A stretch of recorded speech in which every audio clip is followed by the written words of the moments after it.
Hey there, it's JulieBDeepDives with our good friend Doug Hughes and Pandecolima, a.k.a. Karl, and Scarlet here, and we're doing our first installment of a new segment on our Storytime with Doug series, and it's going to be a book club with Doug's first novel featured, The Poor Player, which we've given out. Doug has been kind enough to share with our channel for free.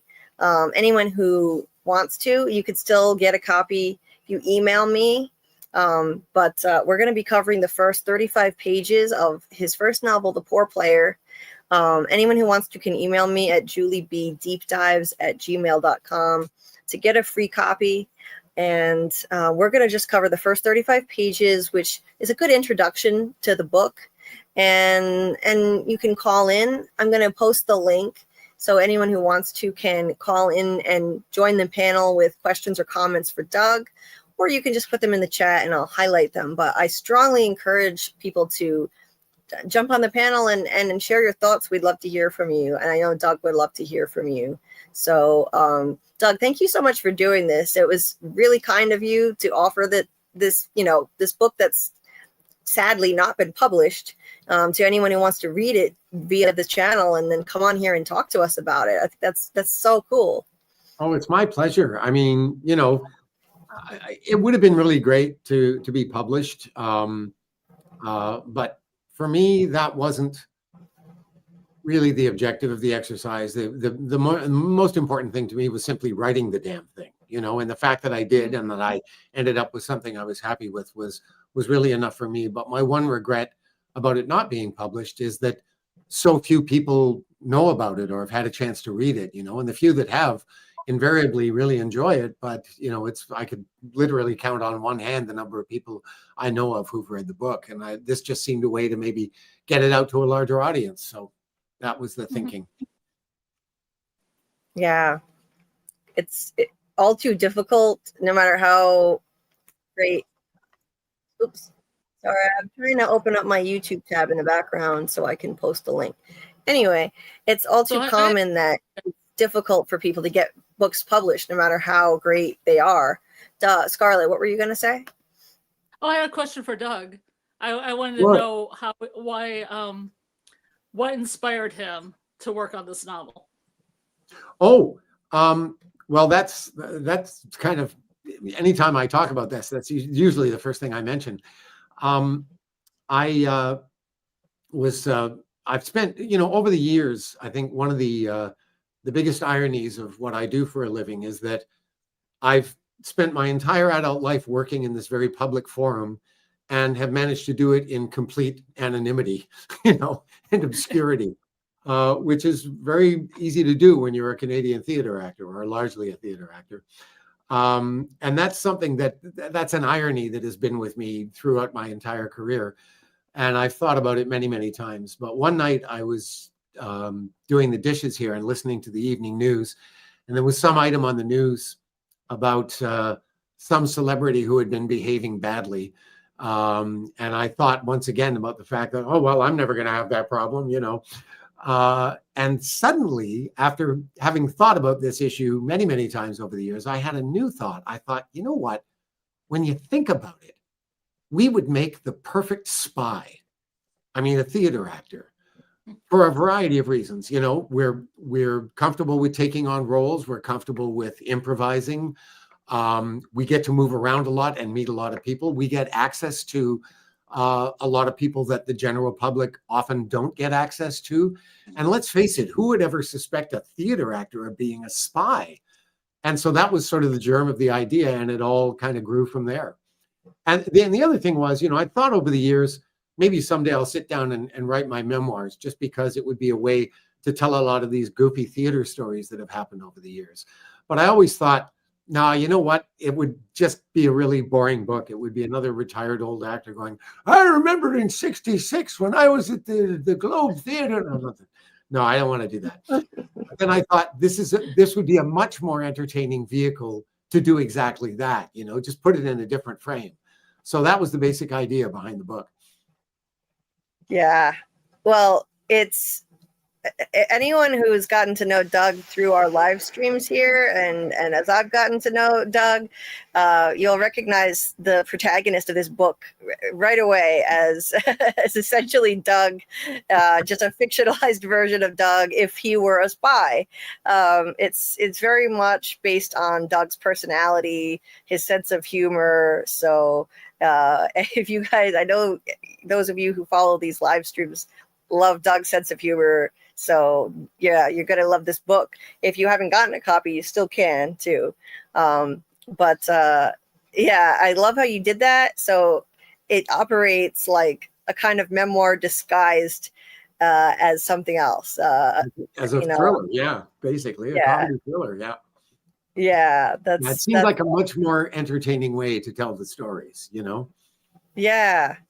I enjoyed that because as I've been reading it, I could, imagine, okay, yeah, this is something that probably actually happened to you, and this, the different funny stories that you have related to the theater that you worked on, the different places you traveled, some of the characters in the book.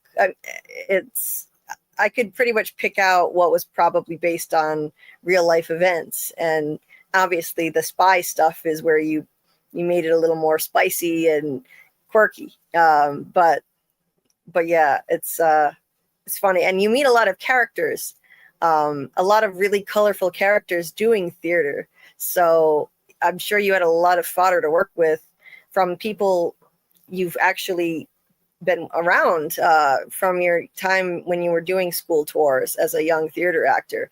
You met some really strange people and then got to work them into the book.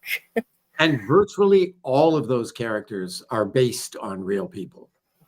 Almost all of them, I mean, they've all been fictionalized, of course, but yeah, they're most of them are inspired by real people and real events. Of course, the names have been changed to protect the innocent and what have you. Like the names have been changed. Any resemblance towards real people, towards anyone real or imagined, is purely coincidental and all that stuff. But yeah, I love how you did that. Well, let's say hi to the folks who are here before we get into it. Steve was first in the chat again. So there you go, Steve. Steve was first. Just me, still beating Dieter for first. Yeah. Hi, just me. Hi, Dieter. Nice to see you guys. And hey, Kelly. And we hope you're doing well. Hope everybody's doing well. It's been a while. There's Scarlet in the chat. Yeah, it's been a while. We haven't done as many lives. I've taken some time away to work on some life stuff, but I am going to be getting back to doing 3 lives a week soon. So let's see. Doc is here. I am present. I cannot promise to stay. Lately, only lives and spaces run by queer people or people of color seem safe lately. A lot of people need to check their privilege. Well, I hope you can hang around, Doc, but we understand if you can't. Let's see. Hey, Samuel. And sorry to hear that, Doc. And I don't know if there's some toxic stuff going on in other spaces, but there's never going to be an issue like that here. Everyone is welcome here. Every race, color, sexual orientation, everyone is welcome. Let's see. He said, okay. Yeah, I guess there's some stuff going on. Well, we're all allies here, Doc, so you never have to worry about that here. Hey, Shadow Skulk. Hello, beautiful peoples. Nice to see you. Hope you're well. And Just Me said, hey, Doug. Hey, just you. Shadow Skulk says, hi, Doug. We've missed you. I hope you are doing well. How are you doing, Doug? How have you been? I'm great. I actually responded to that chat before we got started. Yeah. It's been largely uneventful time lately. I've been doing a lot of sort of boring stuff, a lot of days I'm basically doing the same thing day after day after day. Lots of physio, lots of cycling, trying to practice my saxophone and buying groceries. And that's what my life has largely consisted of. But good news is I just landed a gig on a Canadian TV series, which is going to be shooting in a couple of weeks. It's a brief thing. It's a, basically 1 or 2 days, I think. But it's a series, a long running series that's been going on here forever. And I've never been on it before. So that was great. That's awesome. Yeah. Yeah. Not Degrassi, no.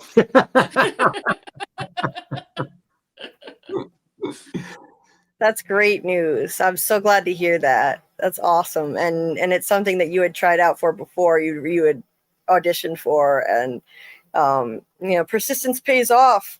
You can't be too vulnerable. You can't be too sensitive about rejection as an actor, because that happens. And this is the funny thing. I did this audition a few weeks ago and hadn't heard anything and just assumed I hadn't got it, and there's always that little thing of like, oh, maybe I didn't do that one as well as I thought I did. And 9 times out of 10, that has nothing to do with whether you got the job or not, and then boom, they called and it's like, oh, I got it. Oh, guess I did better than I thought I did. But again, that's usually not the issue. It's usually something else. Did we lose you there, Julie? No, I'm here. Oh. I was adjusting the light. It's okay. Making me look blue for some reason. You look fine from here. I'm going to shut the camera off for a minute while I fix it, but I'm still here. Go on, Doug, with what you were saying. I just, auditions in general, but particularly with film and TV, actors are always so preoccupied with how they did in the audition. And of course, that's an important element to it, but it's only one of many. And so many times you audition for stuff that you don't get. And the assumption is always, well, I guess they didn't like me enough or whatever. And they may have liked you just fine, but there are so many other factors that go into making the decision on who they're actually going to use that have nothing to do with what you did in your audition. And it's really hard to keep that in mind, particularly if you have like a whole string of auditions and you're not getting anything, I did one a few weeks ago and my agent sent me a note afterwards, just saying, wow, that was a really great audition. And she doesn't do that, so that was nice. That was a nice little sort of vote of confidence. But the first thing you think is, oh, well, what about all those other ones where you didn't write back to tell me what you thought? Did I suck in all of those? But again, so many times that's really not part of the equation. That's not why you did or didn't get the job. And it's developing that measure of self-esteem, I guess, that it requires to get over that stuff is kind of a full-time job for any freelance artist, I think. Right. And yeah, it's like survival of the fittest. So you have to be tough enough to deal with that. And you are. I mean, that, like, even your character on From, that came after, you had the initial rejection from some other parts you had auditioned for, and then you got another audition later. You can't just be hurt by it and say, oh, forget it. I didn't get those other parts. I'm not going to get this. No, you wound up auditioning and got the part that was right for you when it was time. So, and that one was a little bit different because since they asked me back and then asked me back to read for a second character, there was no question, okay, these guys clearly like you.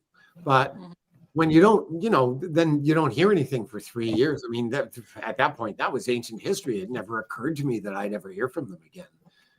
And then when I did, it made me look back and go, well, yeah, that's kind of how it works. If you've auditioned for somebody for a series and they liked you and they, for whatever reason, didn't use you, of course, they're going to keep you in mind down the road if something comes up, but we as actors tend not to think in those terms. It's like, oh, I didn't get the gig. That one's over. Let's move on. What's next kind of thing, Absolutely. What's Scarlet? What was that, Scarlet? Or the show takes 3 years in. Oh, that it take like you could, the 3-year period is just a wait in between seasons. I don't think people understand that either. It's a long time. Yeah. Yeah, So, although in this case, you know, those first couple of seasons came out relatively quickly. Yeah, But as yeah. I say, by the time they got around to the casting the end of season 3, I'd forgotten all about it. You know, it was game over as far as I was concerned, you know. yeah. Kimberly said, "Hi, Doug. Hello, Fromily. Sending love to everyone. Sending love to you too, Kimberly. It's great to see you. And sorry to hear rough times for you, Shadow Skulk. I hope you're hanging in there. We're here for you as a community. And then I hope it gets better for you. Let's see. Okay. Yeah, Samuel. I think I said hi, Samuel. He's got And a question, actually. Samuel does. oh, okay. Let's see. Let me scroll down to the bottom. Samuel, where's the question? It's right at the bottom of the chat. I got it. Oh, and thanks, Amy. Yes, I'm not actually home right now. I'm still in Iowa. I've been in Iowa for almost a month now. So yeah, different setting right now. But so yeah, it's a little bit awkward trying to get everything set up for a live stream when I'm not used to it. But it's going really well so far. I had to do 2 interviews from here, actually. Anyway, Samuel's question was, I noticed that you and other writers like to write protagonists who are writers. Why is that? Well, I can't answer for other writers, although I imagine they would say the thing that writers often say, and that is write about what you know. And if there's one thing writers know about, it's other writers. But there's a very specific reason why my character is a writer. I mean, he's an actor first and a writer second, which is exactly my case. He's basically me, in other words. So that's where yeah. And your play Deadline, both of the protagonists are writers too. So it's got to be great to be able to draw from your own experience. You write what you know, and it shows. You know, it just comes out naturally in the writing of those characters, because it's your own lived experience you're putting into it. So, and Deadline, again, there was a very specific reason why we made that choice, because the play is, in essence, an allegory about the writing process. So, of course, your protagonists are going to be writers, you know. Absolutely. Yeah. So let's see.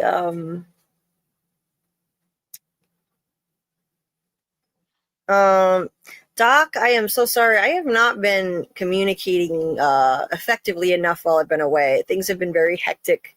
I will definitely DM you about FROMACADEMY if you'd like. I can set it up. I'm gonna be pretty tired after, so I'm gonna need to rest. But I can set it up so that you can do it, Doc. But I'll have to sit that one out. He said, let me know so I can go see where we left off, but I'm fine with not doing it. Been feeling some kind of way the past few days. Okay, so it sounds like you might need a break anyway. But I'll DM you, and I'm sorry you've been struggling right now. We're here for you, and as things settle down for me a little, I will definitely be much more in touch with you. He said, fine with not doing it tonight. Okay, I knew what you meant, that you want to keep doing it, of course. And we miss FROMACADEMY. We'll be getting back to that soon, if not tonight. I would say definitely next week. And sorry that you're feeling so isolated, Shadow Skulk, but we're here for you as a community. We're not going anywhere. I just needed to take some time away a bit, but we're still here, and we always have Discord too. So you can go in there and chat with people. Hi, Amy. Nice to see you. Hi, Amy. And I think I highlighted one of her comments already, but I didn't highlight where she said hi. So yeah, the cat calendar. We love cats around here. So the kitty calendar backdrop. I am less stressed overall. I'm doing really well right now. So I misread the comment in the chat. I thought it said, you look way less dressed. Way less dressed, which is great. Yeah. Ooh la la. Okay, I think that'll be great, Doc. Nice. We'll pick from Academy back up next week on Friday. We'll do that on Friday next week. So anyway, so Doc's got a comment here. He said, Julie, your lives and community are oddly like therapy for me somehow. Doc, I know exactly how you feel. well, I'm glad that it can be helpful for people. That makes me feel good, because it's therapy for me, and so I'm glad it's not just a selfish exercise for me. If it's helping other people too, that makes me feel great. So I'm really glad, and I love doing this, and we'll get back to doing lives more frequently. I think we'll probably do 2 next week, and then the following week we'll get back to the 3 live a week schedule. So anyway, I'm gonna post the link. I almost forgot. I'm gonna post the link. So if anyone wants to call into the panel tonight, you're welcome to. I'm gonna post this right here. So it's a StreamYard link. It's not a phone call. I think everybody here knows that, but you click on the link, you turn your camera off, unless you want to be on camera, but most people don't, and you don't have to be. You can shut your camera off, and then you just come on the panel and you can share questions or comments, and we would love to hear from you. So please don't be shy. Doug loves to hear from people, like actually get to put a voice to a name. So there's nothing to be nervous about. Trust me. We would love to hear from you. But if not, I'm happy to highlight your comments and questions here. So, and if you would like to come on camera, putting a face to the name would also be great too. But please don't feel you need to do that. But yeah, I would love to see some of you folks if I could. Yeah, you're absolutely welcome to. I think people get scared off by the thought of being on camera, but you don't. If anyone wants to, you're welcome to be on camera too. Just preferably with a shirt, with a shirt on. We've had some shirtless folks join the streams a few times.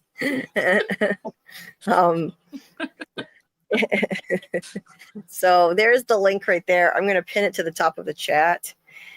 And so Doug, can you give everybody, just to start off, a synopsis of like what the book is about, and like, I guess the first section, how you wanted to introduce this story and character to the readers. Okay, well, the basic story is it's about a young Canadian actor who gets recruited by the Canadian Security and Intelligence Service to work for them as a field agent. When this is back in his youth.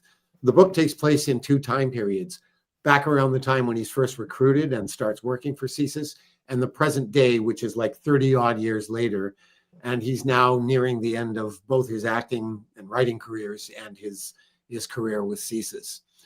And in the opening scene, he's having a meeting with his handler, his CSIS handler, with whom he's worked his entire career. And he's had this bright idea to write his memoirs. But he's written the book as a piece of fiction because as a member of CSIS, he's not allowed to talk about any of the work that he's done. And in fact, he could be very seriously punished for doing so, end up in doing some serious jail time if he does. So his bright idea is to write this book as a work of fiction, because it all centers around the very first mission that he was sent on, or at least stumbled into. And it's something that was a big success for CSIS, but because it was so successful, almost nobody knows about it. And so he's written it as a piece of fiction, and he's trying to sell his handler on the idea that, this is a workaround. This is a way he can avoid running into problems with the, I can't remember off the top of my head what the name of the act is that he signed, the Security of Information Act, the thing that he signed that said, I'll never talk about this stuff. This is his way around it, to do it as a piece of fiction. And his handler is by no means convinced that CSIS is ever going to go for this, but he agrees to at least take the book to Ottawa and let the powers that be deal with it. So that's what happens at the outset of the book. And then once that scene is done, we immediately get transported back to the time where he first meets Pete, his handler, and he gets recruited. Right. So yeah, so it starts out. I love how you opened the book. It's hilarious. Books should always have like a first line that's memorable, that really grabs the reader, and yours is memorable and quite funny. It's just are you fucking nuts? That's the first sentence. Well, that's not the whole first sentence. Yeah. The rest of it is, are you fucking nuts? Pete sputtered around a mouthful of butter tart pastry crumbs spilling down the front of his shirt. That's because I think, are you fucking nuts? I mean, it's got some nice shock value as an opener for a book, but on its own, it's not particularly interesting. The reason I'm proud of that opening line is because of the context in which it gets put as the rest of the description is read. Yeah, it's very descriptive. So I can picture that as a bunch of crumbs spilling out of his mouth as he says it down the front of his shirt. Yeah, it's great. I knew this was going to be a fun read as soon as I read that line.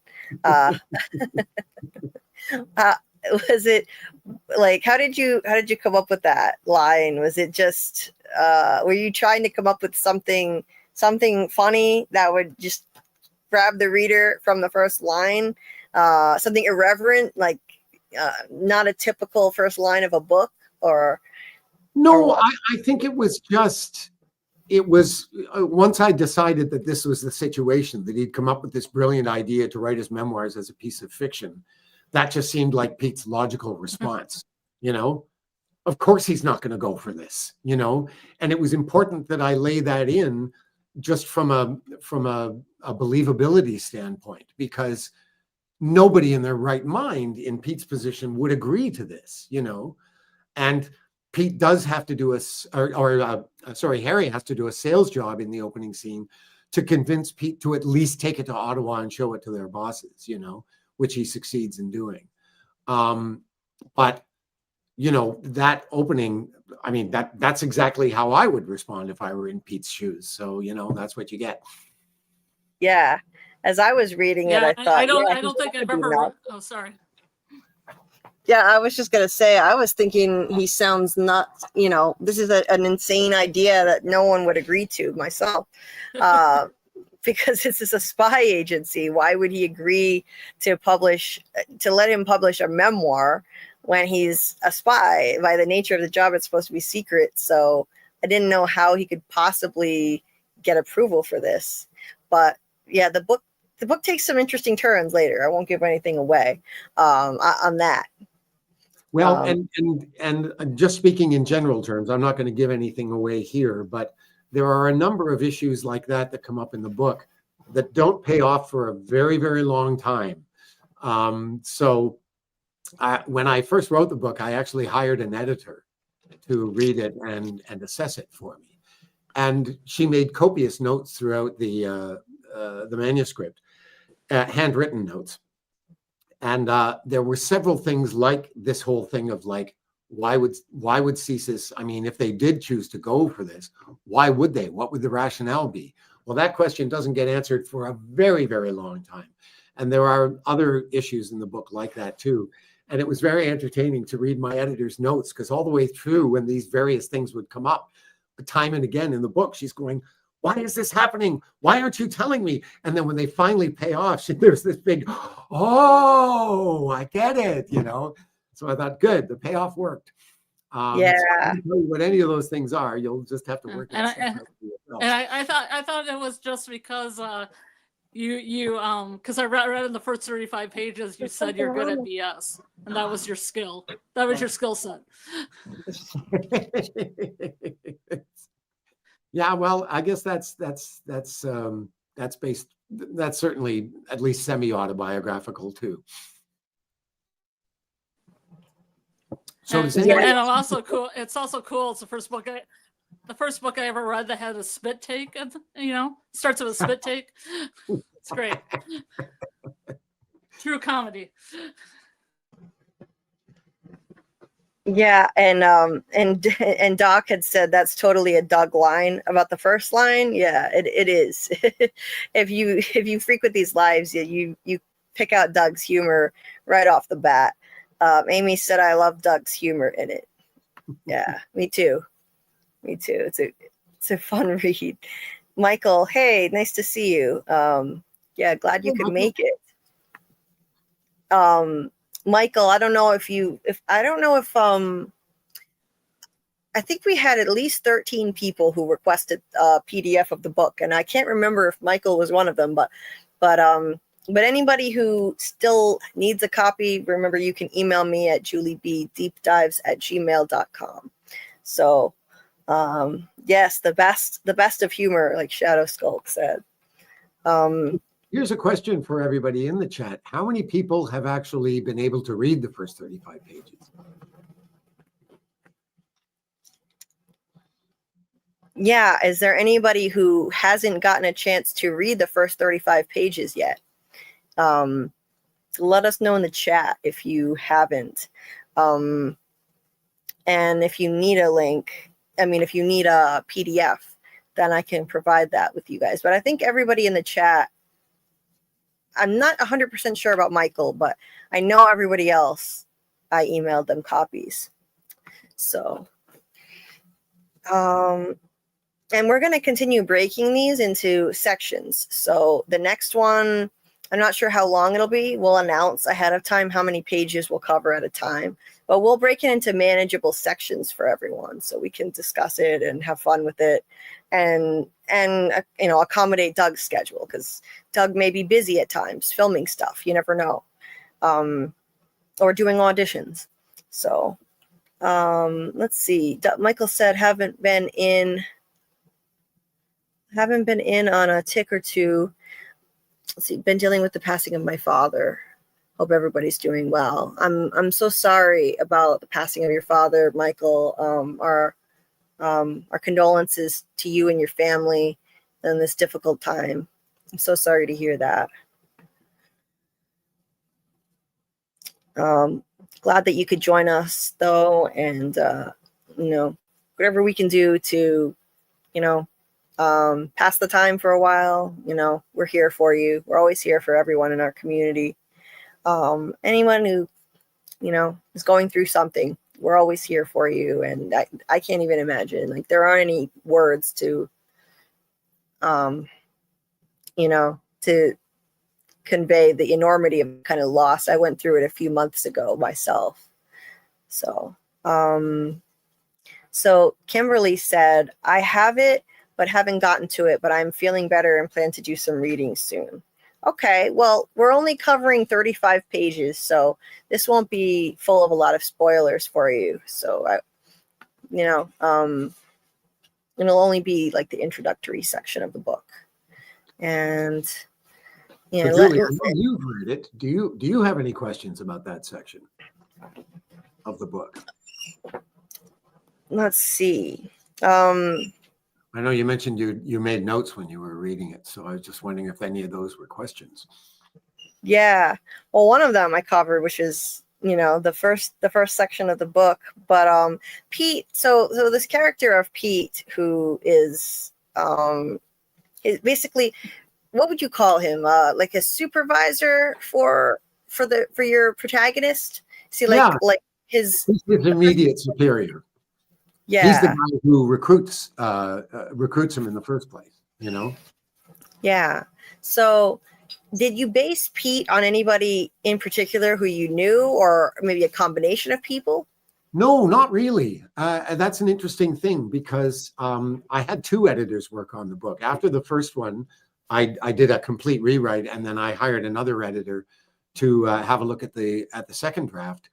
And his comment about Pete was he thought he was the most thoroughly realized character in the book, which was interesting to me, because he's not actually, he's one of the characters who isn't based on anybody, you know, not anybody I know. He was just a completely new creation, you know? Right.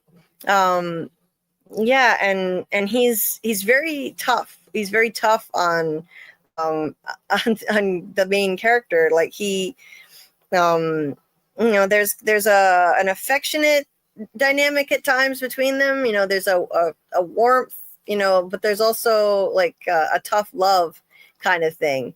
And so that's an interesting dynamic there. And that's the phrase that I always use to describe the relationship, you know, that, yeah, he engages in tough love all the time with Harry. Yeah. Yeah. Like sometimes it can come out sounding kind of harsh. Different interactions that they have, that it can be kind of harsh, but ultimately you never feel like there's anything, what's the word? Like there's no animosity there. There's nothing malicious going on. It's just tough love at times, and you know, the way that they relate to each other. Yeah, there are a couple of scenes later on in the book where you know, there's a fair amount of friction between the two of them, but you never get the sense that he's being abusive or that the relationship is in any kind of danger or anything like that. You know, it's just kind of the normal sorts of things that develop in any kind of long-term relationship, you know. Right. And how did you manage the transitions back and forth between the present and the past? Like, how did you make that flow in the way that you did, which is really seamless, actually? That was one of the most challenging aspects of writing the book, was figuring out exactly where those cutoff points would come. One of the easiest ways to do that is you end a section with a cliffhanger. But, you know, I was following the dictates of the plot, and it wasn't always possible to end a section, you know, because I didn't want any of the sections to be too long. The longest one is the very next section of the book, which is where Harry goes to spy school. And it's probably the most problematic section of the book. It's a section that, if I could have, I would have preferred to do without, because it takes up so much space. It makes it a longer read than it would necessarily be. The second book is about 100 pages shorter than this one, for that very reason, because we didn't have to be introduced to the character. We didn't have to see him be trained. But I thought it was important that we see how this kid, who has no experience as a spy, develops into a, you know, an effective asset. Like, we needed to see that evolution, and so that section had to be there. But it made it tricky in terms of cutting back to the present day, because there wasn't really any comfortable place to do that until he sort of graduated from spy school. But most of the rest of them, you know, those changes back and forth sort of took care of themselves over time. But yeah, it was a constant concern as I was writing it. It's like, okay, when do I go back to 1991, and when do I come back to the present day, and how do I make that as seamless as possible? So there you go. Yeah, well, it flowed beautifully the way that you did it. You know, and let's see. Yeah, everyone in the chat offering their condolences to Michael. That's awesome to see. Thank you guys for being so supportive. Yeah. So I know there was a story that you told, actually, when you did the first flashback to, let's see, what year was this? When he's back in theater school and he's first recruited to be a spy. And there's a story that you told that was pulled from your own experience, actually. Let me see, where is it? I'm trying to find the page now. Is this in the scene where he actually first meets Pete, where Pete recruits him, where he's in the bar? Yeah. Yes, that scene actually. Playing Missile Command. I'm sorry. What was that, Scarlet? It was when you were playing Missile Command. Yes, that's the scene. Is it when you were playing Missile Command? Sorry. Yeah, I must have a delay. Sorry.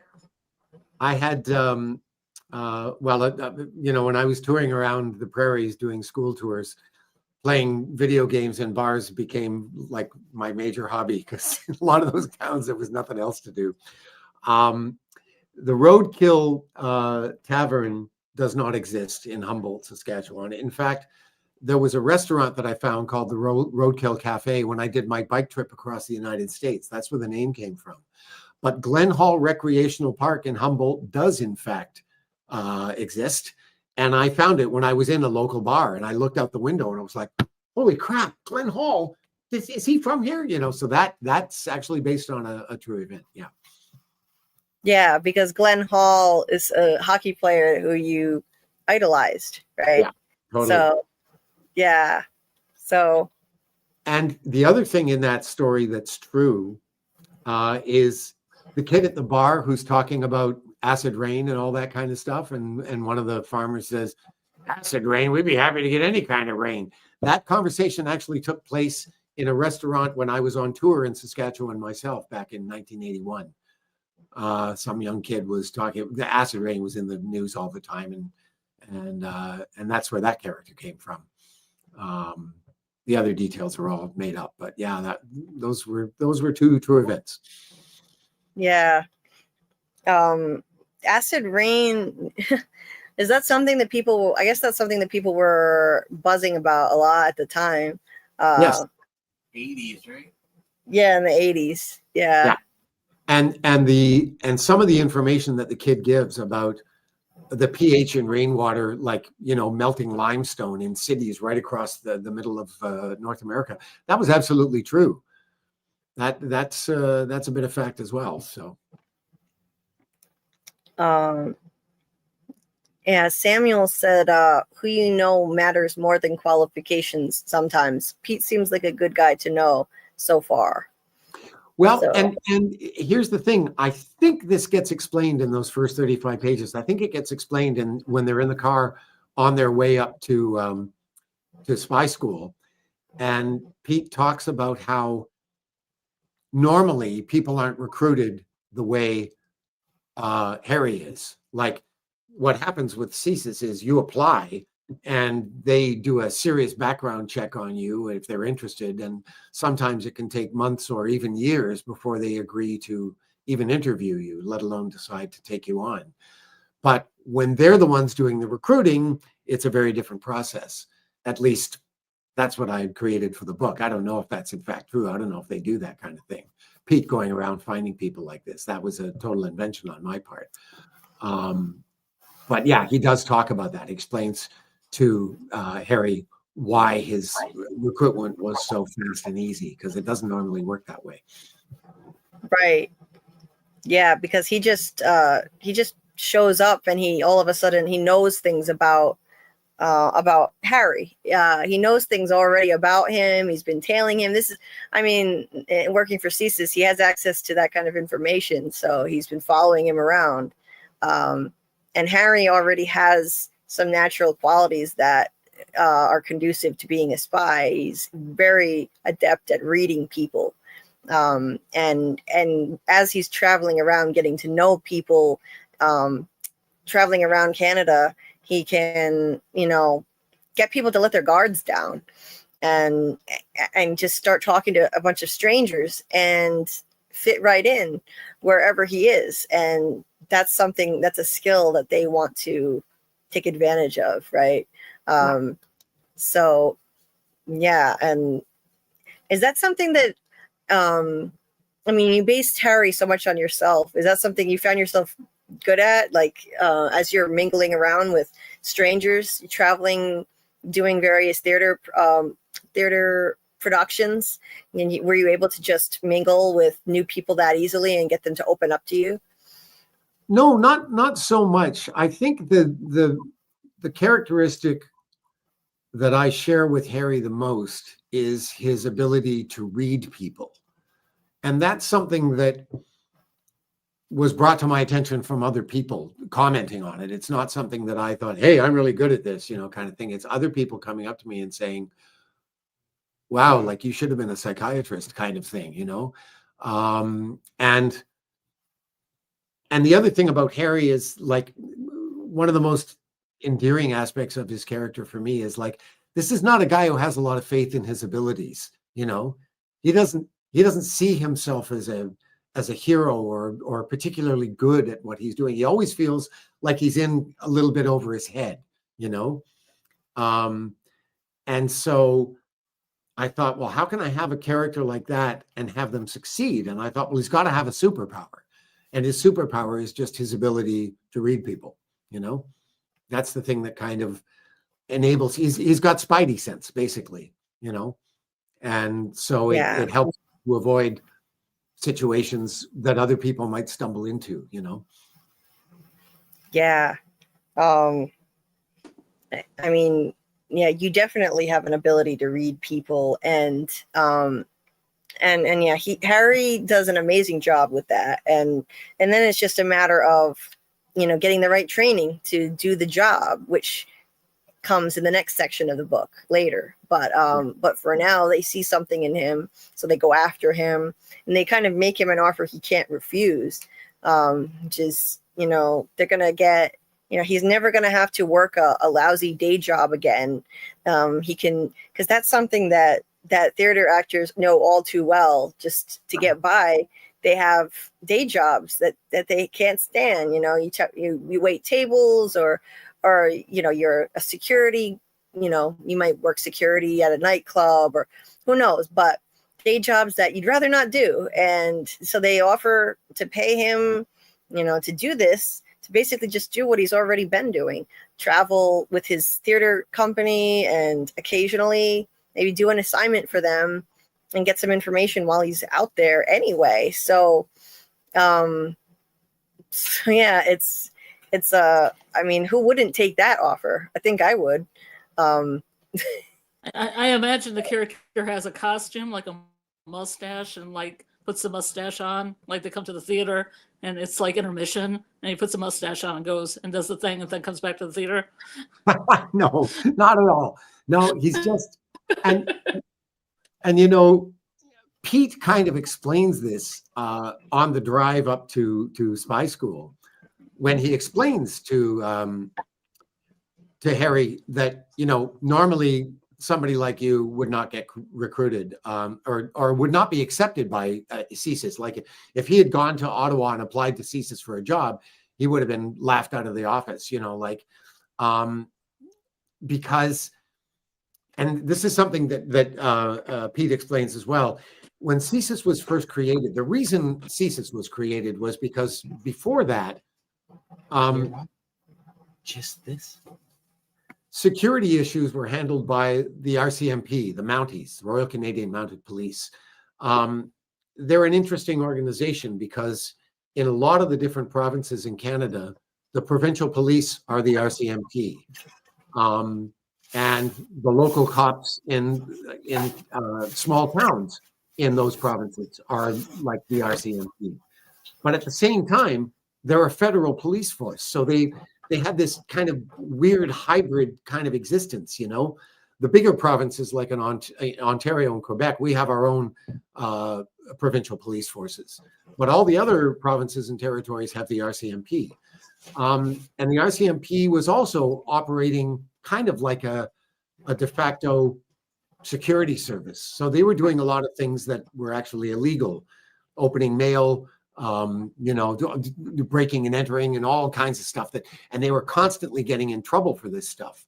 And so finally, the government decided, no, we have to create a new entity. We have to create a dedicated security service to take this stuff over. And when they did, it's like, well, who are we going to hire? Well, we're going to hire these guys who were doing it already. So they just took a bunch of RCMP guys and suddenly, boom, okay, you're not RCMP anymore. Now you're CSIS.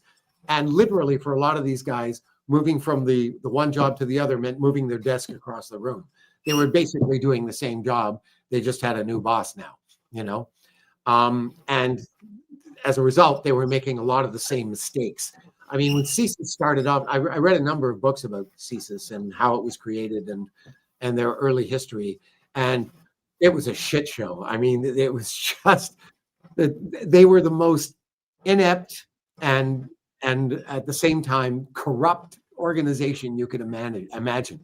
One of the things they did that just killed me was they gave all of their field agents these business cards saying that they worked for this corporation, some nameless corporation.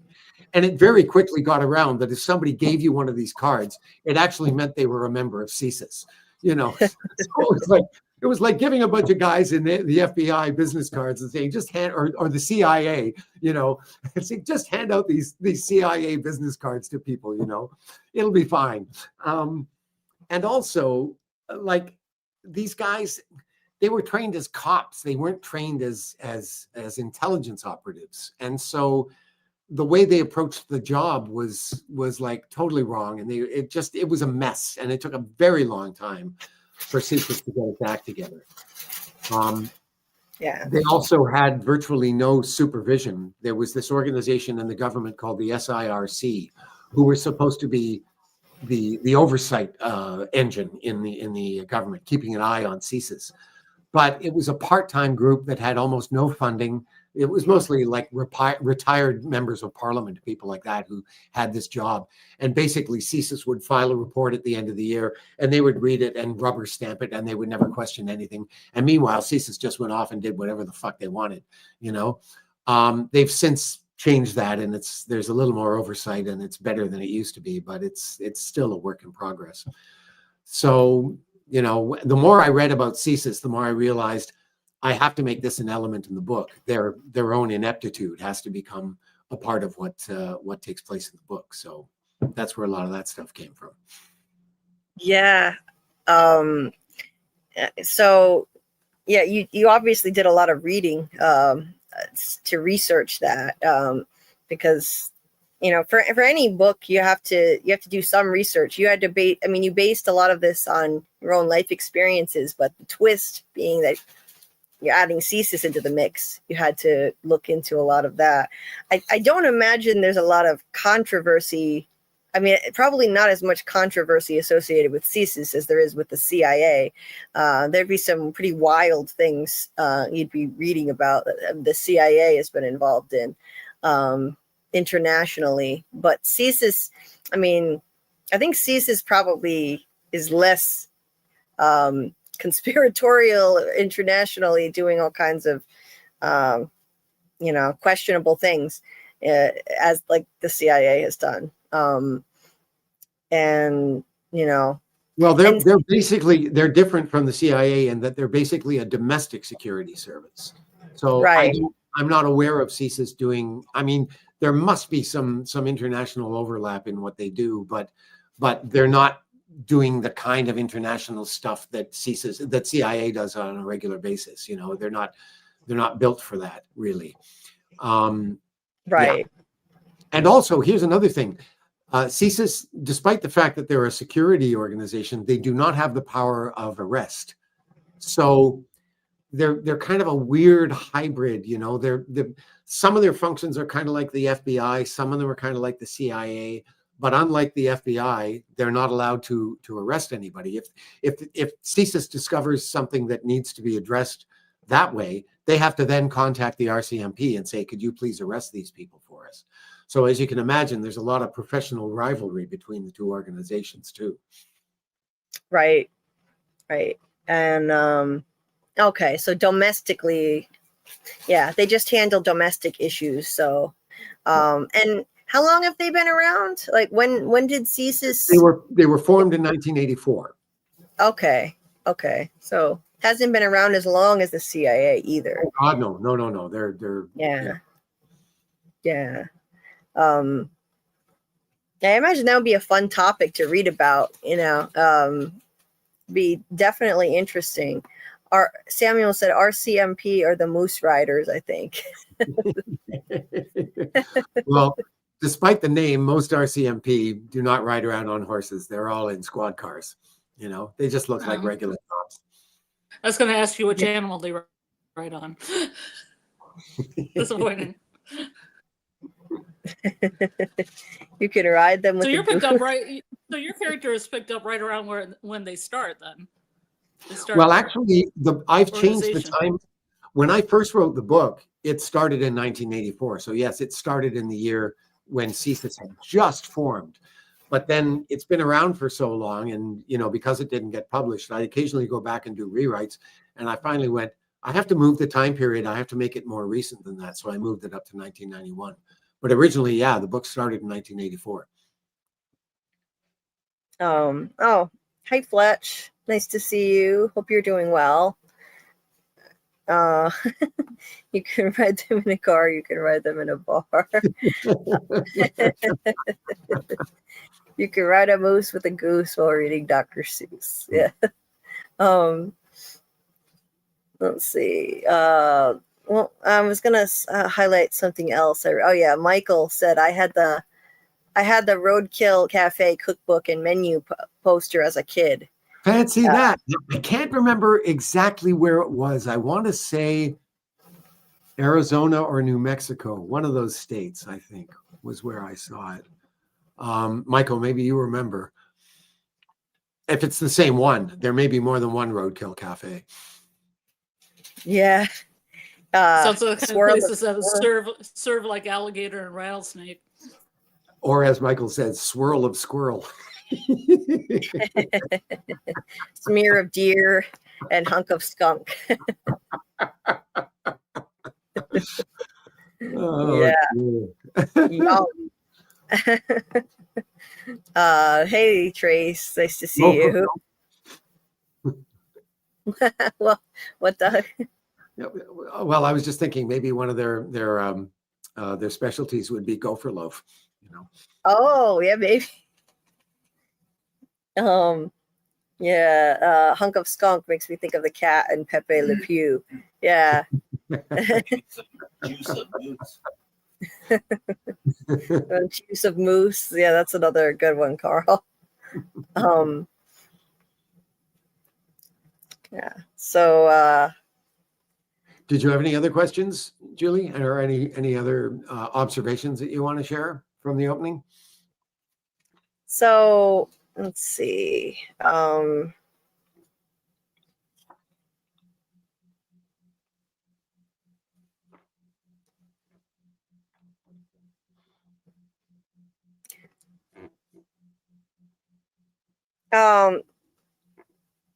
I noticed another detail that you definitely pulled from.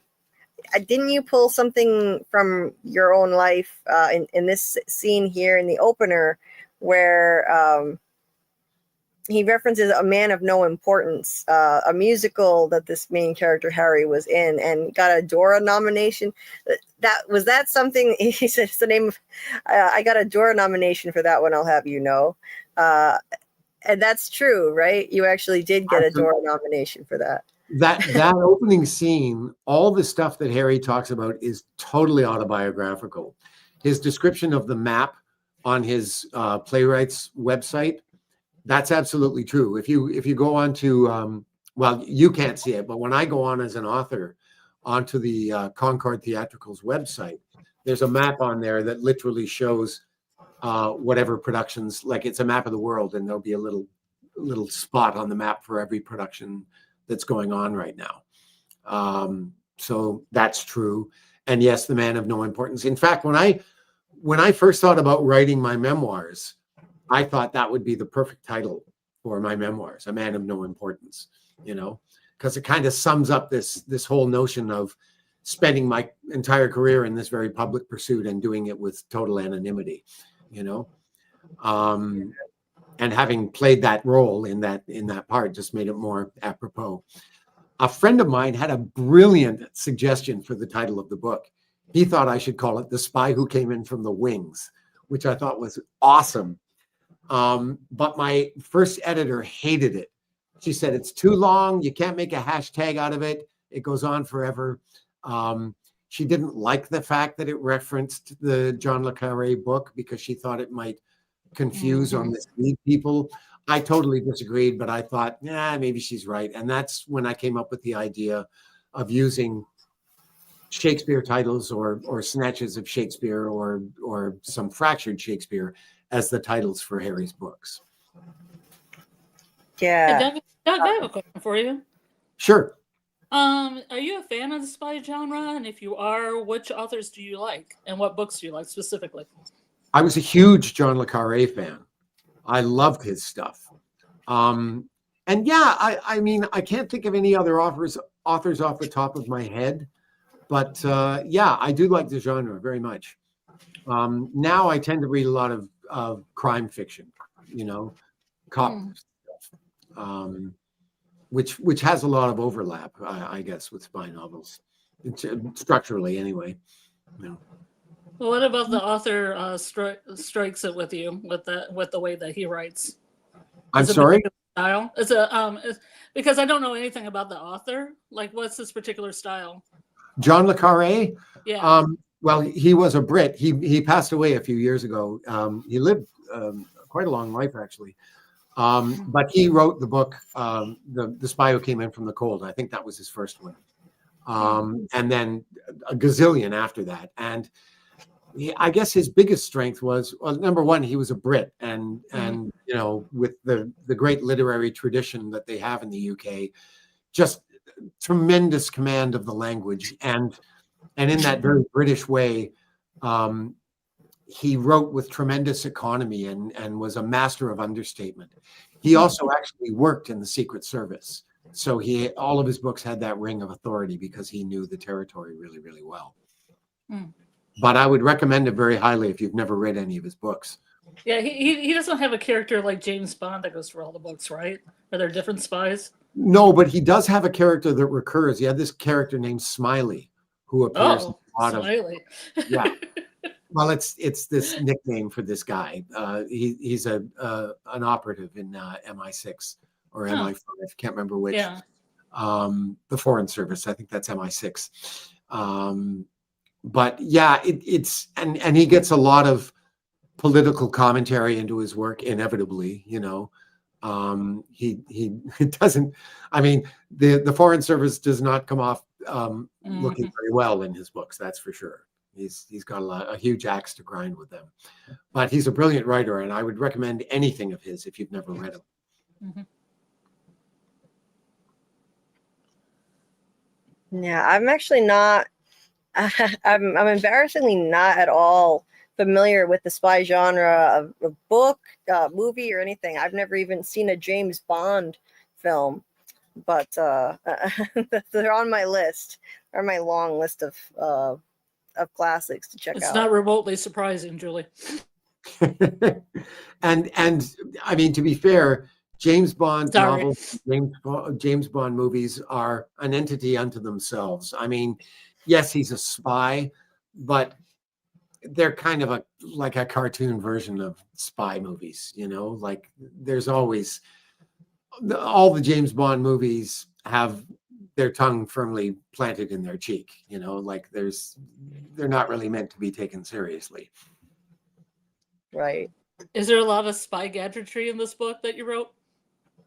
That I wrote? No. Yeah. Do you get gadgets? No. It's very mundane because, again, that's kind of based on reality. CSIS doesn't have a lot of that crap, you know. Here's a weird thing, and this does come up in the training. I mean, I'm not giving anything in major away here. Although CSIS agents don't carry weapons, they do have to qualify as marksmen when they're trained. So that is part of their training, but they don't actually carry weapons. Right. Realistic spy. Yeah. So it's it's like that. Samuel, and 18 likes. I forgot to say, please hit the like button if you haven't already. Help people find the stream. Will be much appreciated. Oh yeah.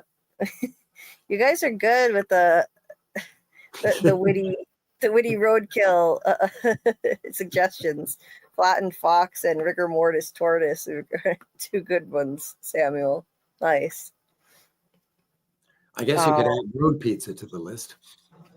Yes.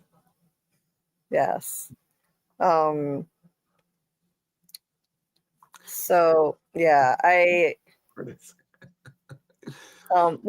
the way, when did you write this book, Doug? When did you write it? How long did it take you to research it what did the writing process, what did, like, how long did that process take you? I think from the time I started until the time I had a draft that I was willing to start showing around was about 2 years. I started, I think it was around mid 2015. I can't say exactly when. And, you know, it's a funny thing. I've thought a lot about this lately because I've had a lot of time on my hands, but I haven't been doing any writing really. Well, Marcia and I have written our play, and we're just beginning to talk about what our next project's going to be. But I haven't done any solo writing really at all. And a lot of people talk about having writer's block, and that's something that I've never really experienced, you know. When Marcia and I write together, I think that problem is kind of alleviated by the fact that there's two of us. So if one of us isn't particularly in a mood to write, the other one usually is. And so, you know, we've never had a time where the two of us were just stuck and, you know, had to walk away from it for a while. That's just never happened to us. And also, because we were writing on spec, we were almost never writing to any kind of deadline. I mean, the only deadlines we had were self-imposed because of work that we had coming or whatever, you know. So writer's block is not something that I've ever really experienced, simply because when I'm not in the mood to write, I just don't write, you know. The way it works for me is if I get an idea that I'm excited about, that's when I write. And when I do it to the exclusion of just about everything else. I mean, this book was a massive job. It's over 400 pages long, for God's sake. And there was a lot of research that was involved. And because of the nature of the story and the two time periods and all that, it was a really, really complicated and intricate story to put together. And it took forever. But I just so loved the characters, and, you know, and so much of it was from my own life that I was just highly motivated to do it. And so I just worked like a dog on that thing until it was done. And even then, I mean, I've been tinkering with it ever since. I haven't really done any rewrites for a couple of years now. I think the draft that you've got, the most recent one, is a couple of years old, because I've kind of pretty much done everything now with it that I think I can. But I'm still thinking about I've got the beginnings of an idea for a third book, which I may get around to doing if I can flesh it out enough. But, you know, no hurry. I'll do it when the penny drops, you know. Right. And obviously the Poor Player title is from a Shakespeare quote.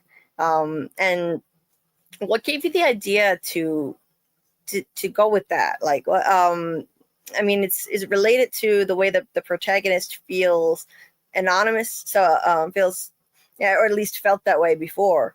Yes, that's exactly it. It's you know, Harry sees himself as a poor player.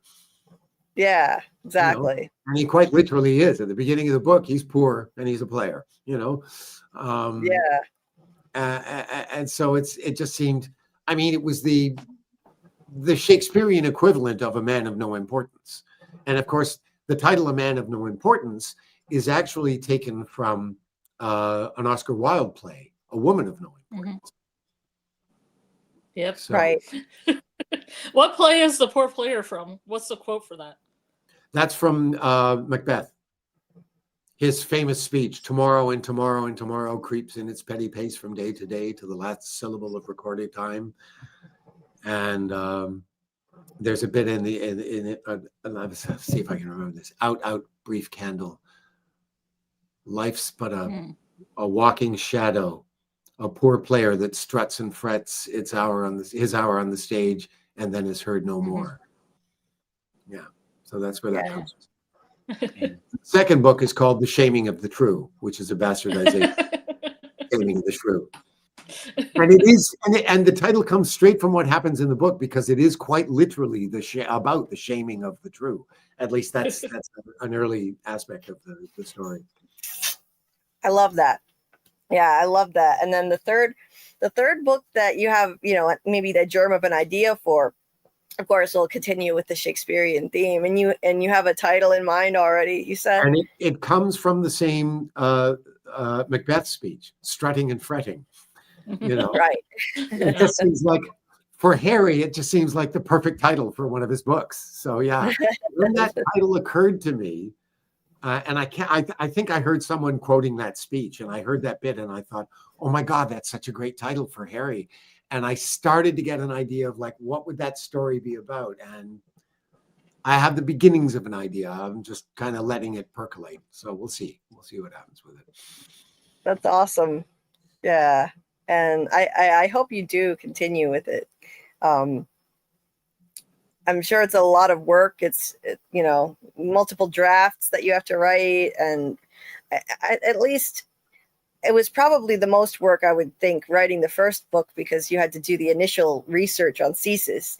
And now you have a nice, solid understanding of all the history that you need to know. And so you can just build on that and continue with the series. So probably less prep time. Yeah, that's absolutely true. And also, my version of CSIS is so far removed from, I mean, a lot of what we learn about CSIS early in this book, when Pete starts opening up to Harry about the state of CSIS, that stuff is all pretty close to what was going on when CSIS was first created. It's fairly accurate. But as the book goes on, there's lots of stuff that involves CSIS that has nothing to do with reality at all. It's all pure invention on my part, And it makes me laugh. So many people who have either read this book or have had it explained to them, their first question is always, so like, have you been working for CSIS as a spy? And it just makes me laugh that everybody assumes that must be true. I mean, and my response is, hey, if people want to think that, that's great, because that'll probably sell a lot of books. But I mean, it's laughable to think that would be the case, because I am the last person CSIS would ever recruit to work for them. That sounds just like somebody recruited for CSIS would say. Yeah.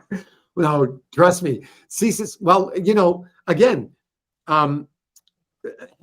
Pete talks to Harry about some of the recruiting practices that go on at CSIS very briefly, and he gives a description of the kind of people that they're looking for. And Harry is like the antithesis of what CSIS would be interested in.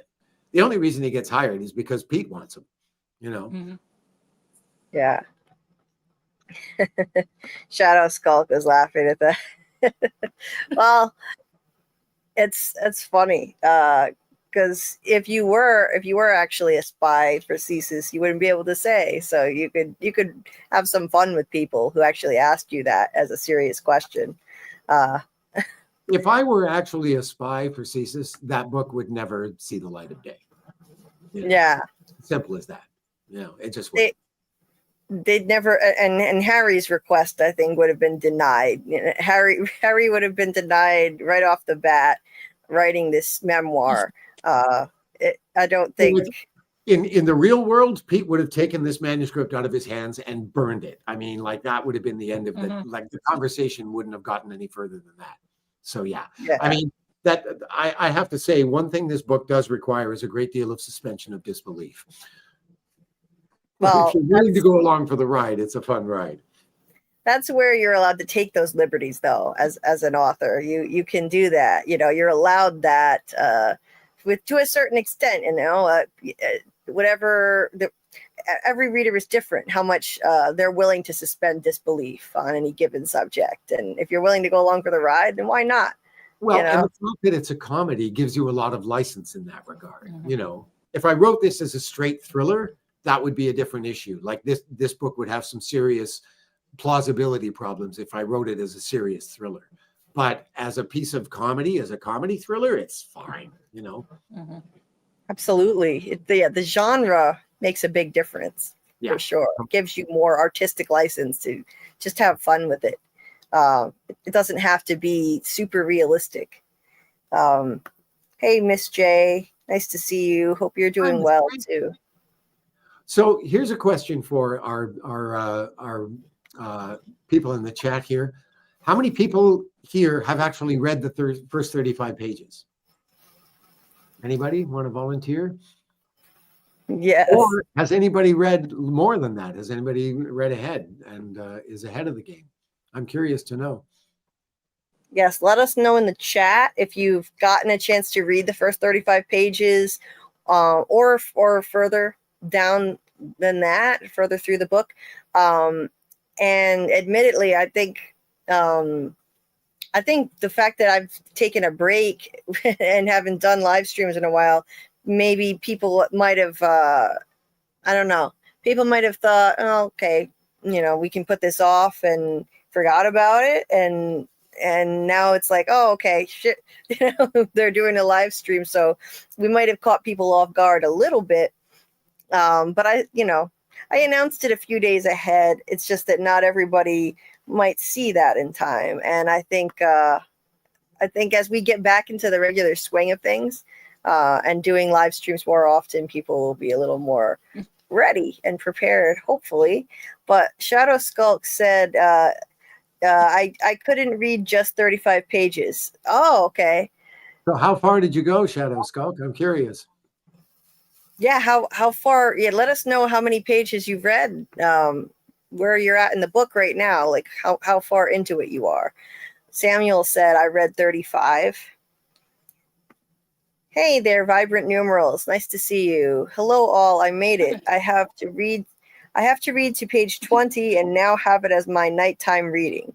Oh, I have read to page 20 and now have it as my nighttime reading. Awesome. So you're almost caught up with us, which is fantastic. Thank you so much. Shadow Skulk read the whole book. Cool.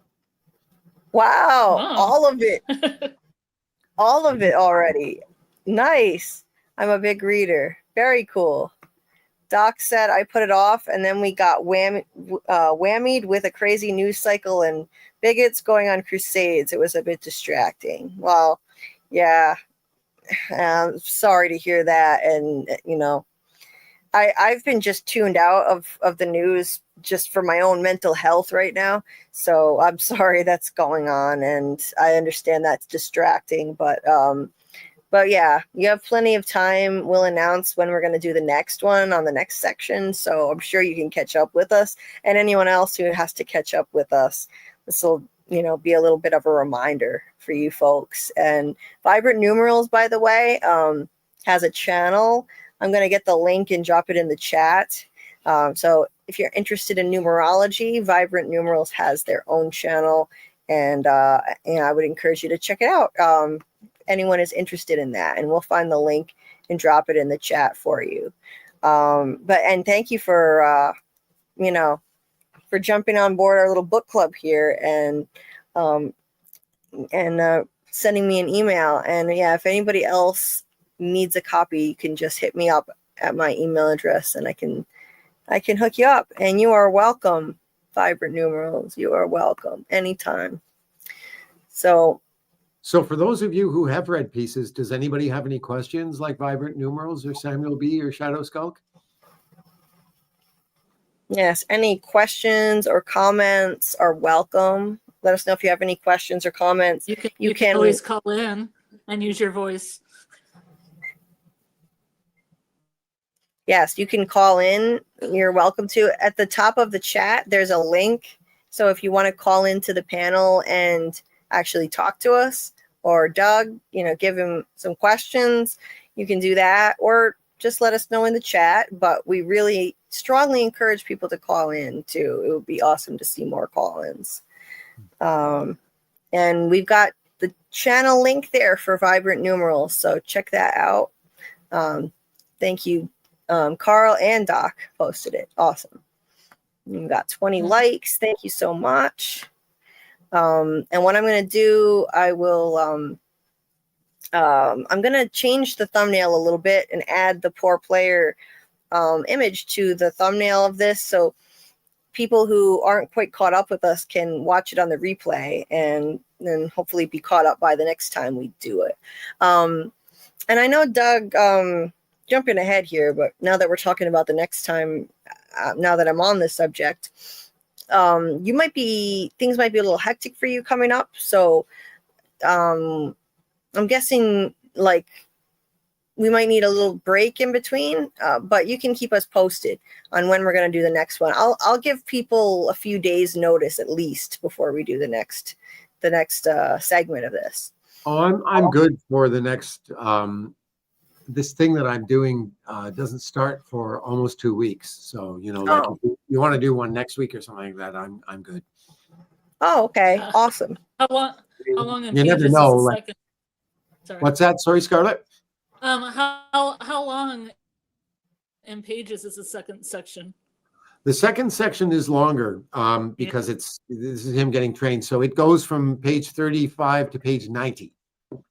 But Okay. but it's a pretty interesting read. I only read up to 35 because if we talked about it, I didn't want to talk ahead. Right. No, That's cool. But sometimes. the next section, I looked at it and I thought there's not really anywhere to stop this in the middle. Like it would just feel a bit like coitus interruptus. So I thought, let's just have him do the whole training session. And so, that's your assignment, students, for next class is read up to page 90.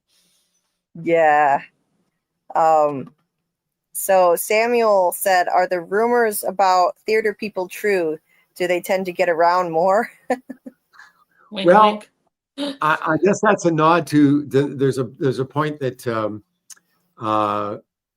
Harry makes in the book about how people think that theater people's lives are nothing but like lots of parties and indiscriminate sex, and Harry talks about how that has never been his experience. And I mean, there is a certain element of truth to that, just because, when you travel around and you're doing shows in different places and you suddenly find yourself working with a new group of people in a very intimate kind of way, you're working really closely with these people, usually in plays that deal with lots of emotions and stuff like that. Inevitably, romances can develop, often with people who are already attached. There's even a term for them. They're called showmances. And there's a famous story. There was a story about this famous Canadian actress. Her name was Kate Reid. She died many years ago. And she was interviewed once on TV back in, I guess, the 70s or the 80s. And the interviewer had asked her why she had never married, or she might have been married once and never got married again. And he wanted to know why. And she said, well, I almost did once. And he said, what happened? And she said, the show closed. And that's that, it's kind of like summer romances where, September comes, you got to go back to school. That's the end of the romance. A lot of that happens in theater too, So. Yeah. There's a part where Harry, acknowledges that, people think that it's all glamour and, it must be a wild experience, but it's not as flashy as you would think doing acting work in theater. It's just not. And he, he wanted to, I guess being a spy, doing that job in addition definitely spiced things up. But then when it came down to it, he really wanted to write this memoir. And I guess shake things up a bit more, because he'd been doing this for what 30 years by the time he decides to write the memoir. More than 30 years. Yeah. And he's, as a field agent for CSIS, he's kind of burnt out at that point. And as he mentions himself, his acting and writing careers are kind of going nowhere. People are starting to wonder how he's managing to keep food on the table, and he can't tell them, of course, that he's still being paid by CSIS. So, that's one of the things he discusses with Harry in that opening scene. That's the thing. People have this image of an actor's life as being much more glamorous than most of our lives are. I mean, the unemployment rate amongst actors is generally hovering somewhere around 90%,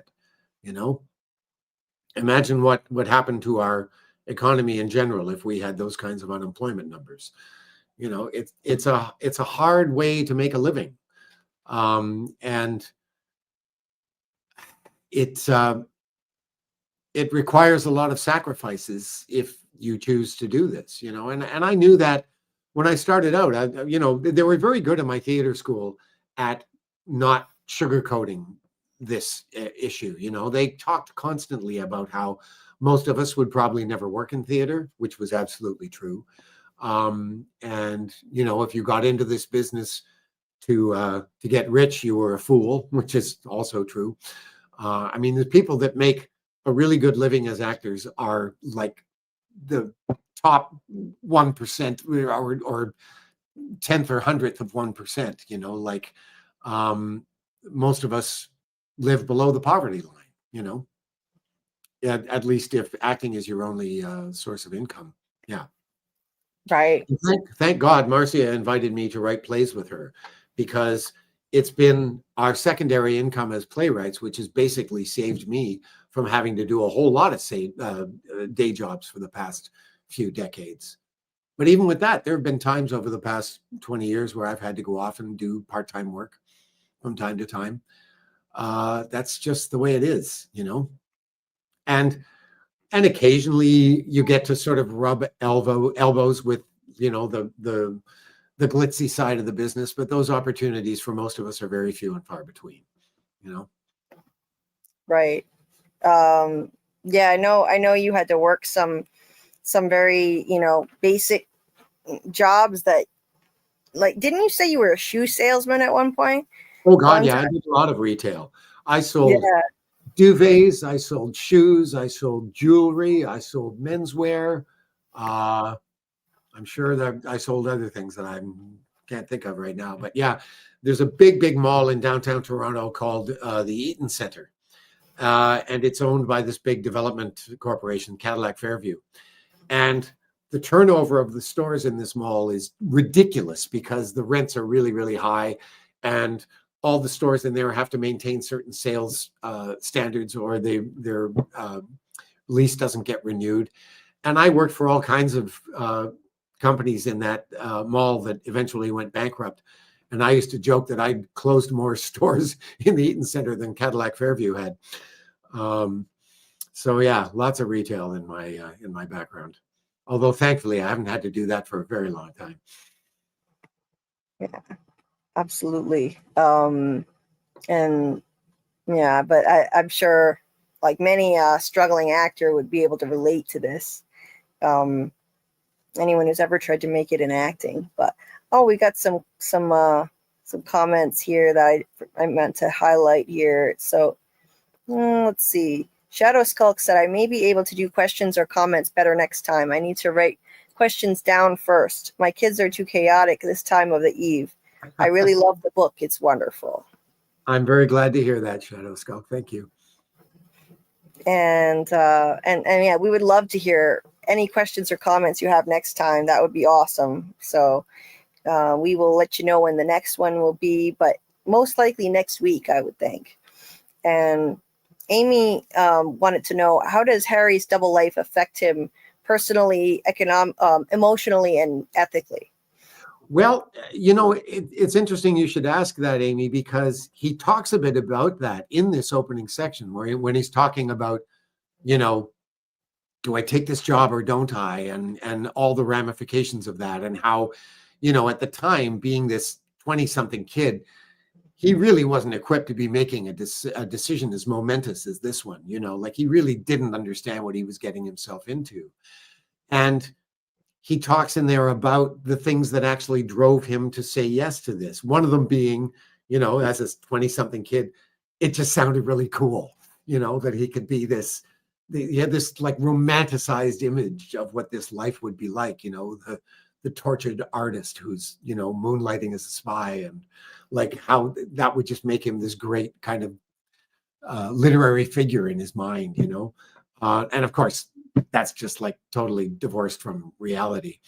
And he talks about how even back then, even as little as he understood what he was getting himself into, he did still have ethical concerns about doing this. But most of those issues you will find ramify later in the book. Like they will come up. But he's only kind of paid lip service to them in the opening. But you will see plenty of examples later on in the book of how this choice that he's made affects him emotionally, ethically, in all kinds of ways. All right. And see, oh wait, Doc had said, I know that in high school, the drama students were definitely getting it on more than the jocks. And the drama club. Sorry, go ahead, Doug. No. Finish that. Finish Doc's second comment there. He said the drama club had access to the prop rooms, which were also called the Schmex rooms. Okay. Well, all I can say, Doc, is if that was going on in the companies of the shows that I did at theater school, I knew nothing about it. Now, something you need to know about me in high school, I was put a year ahead in school, in primary school. And I was also a bit of a late bloomer. So when I started high school, it was 3 weeks after my 13th birthday. And I hadn't hit puberty yet. So I looked like I was about 9. So having any kind of a social life, let alone a sex life in high school, was pretty much out of the question until I got to my later years in high school. And even then it was a problematic thing at best. So no, I didn't. I mean, there were probably people in the shows that I was involved in having all kinds of fun in dark corners somewhere, but I was never privy to any of that. Yeah. Samuel had said that I can imagine how acting could start a relationship or lead to an affair. Oh yeah, that happens all the time.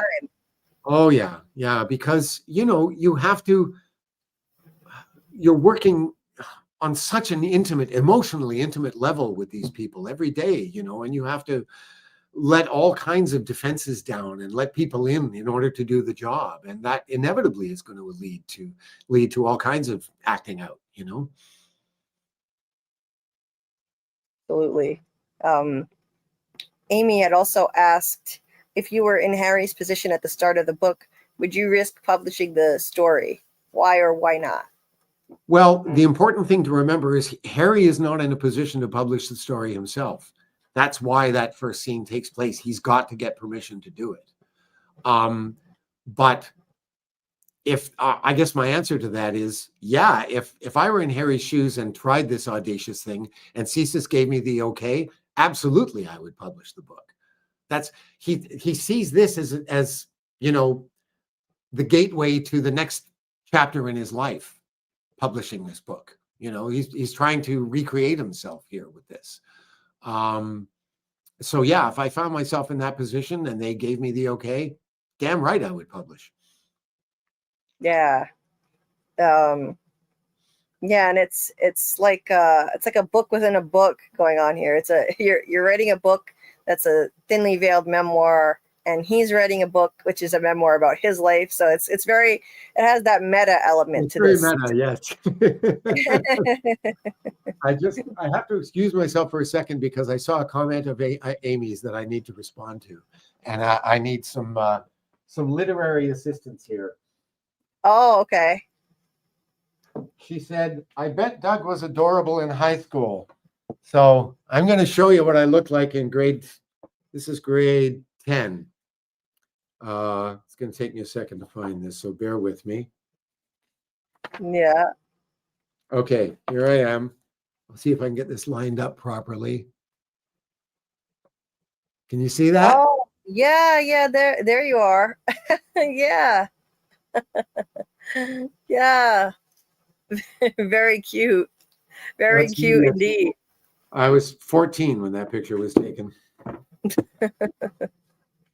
Nice. Well, there you go. You don't have to wonder. That's not a mystery anymore, Amy. You can draw your own conclusions about how adorable I was. Samuel B's got a comment here.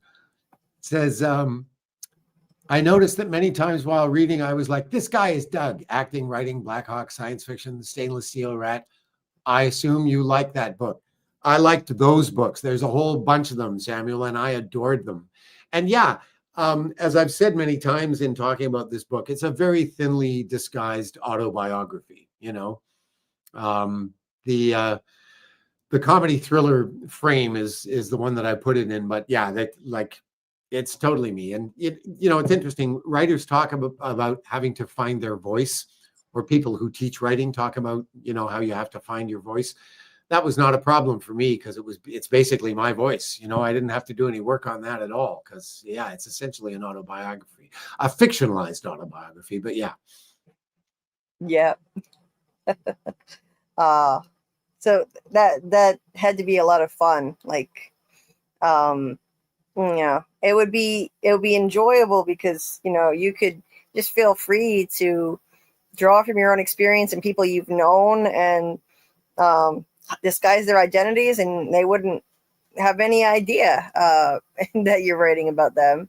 And pull your own interests into it and your own interesting stories. I love how you did that. And everyone was reacting to the picture too. Just adorable. Kimberly, so cute. Amy said he looked like Luke Skywalker a little bit with the hairstyle. Well, it was 1973, so Yes, I could tell that was very 70s style. Doc said, "Oh my God, Doug, you look like a friend of mine from college." He sees the Luke Skywalker thing too. Yeah. I love how you just had that handy, like right at arm's length. I have 3 of my high school yearbooks here, and they're nearby. The pictures in the other ones aren't quite as attractive as that one. Anyway. And Mini Man in Yellow's back here with a hat on too. Yeah. I bought him that when I took him to the Blue Jays game a couple of weeks ago. Nice. It looks like it fits him pretty well too. Well, I bought a kid size, so yeah. Yeah. Did he get his own seat there? No, he had to sit in my lap. Well, actually, he sat in my friend's lap because, he loves the ladies. So, yeah. Yeah. He's a little ladies' man. Oh, he certainly is. He's yeah. Well.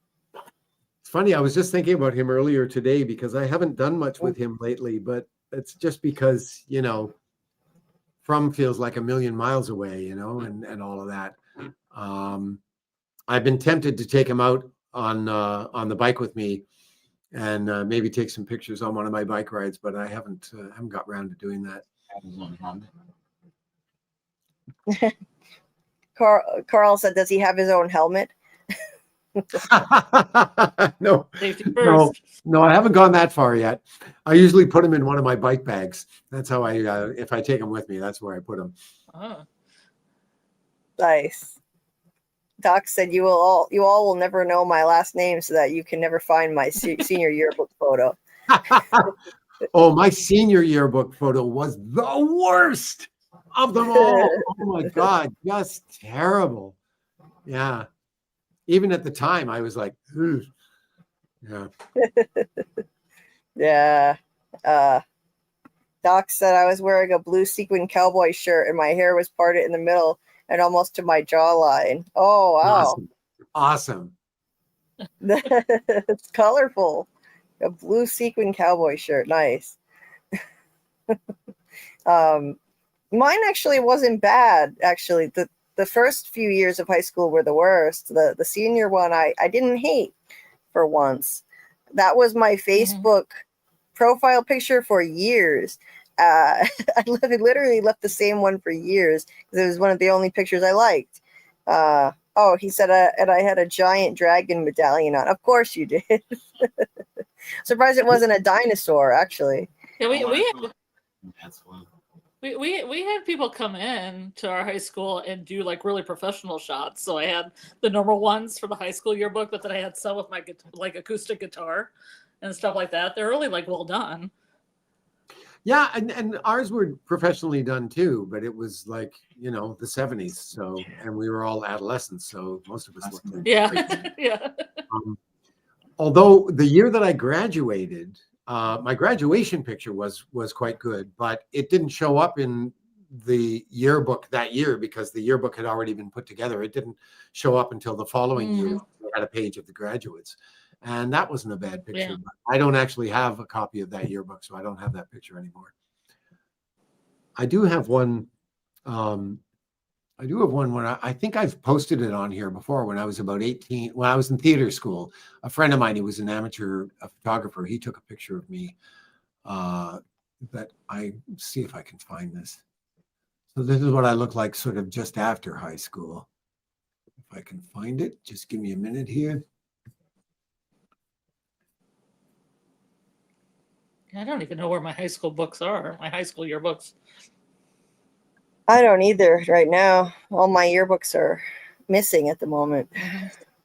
A lot of But I them. have I have my ex's yearbooks, which is weird. I have all 4 of his, but I have none of mine. Are yours in storage, Julie? I think they're in storage. Yeah, I think as I get ready to move, they should hopefully get uncovered. That's what happens when you move. You have to go through everything you own, and things will start turning up. Right. I'll just page it through here, see if I can find this darn thing.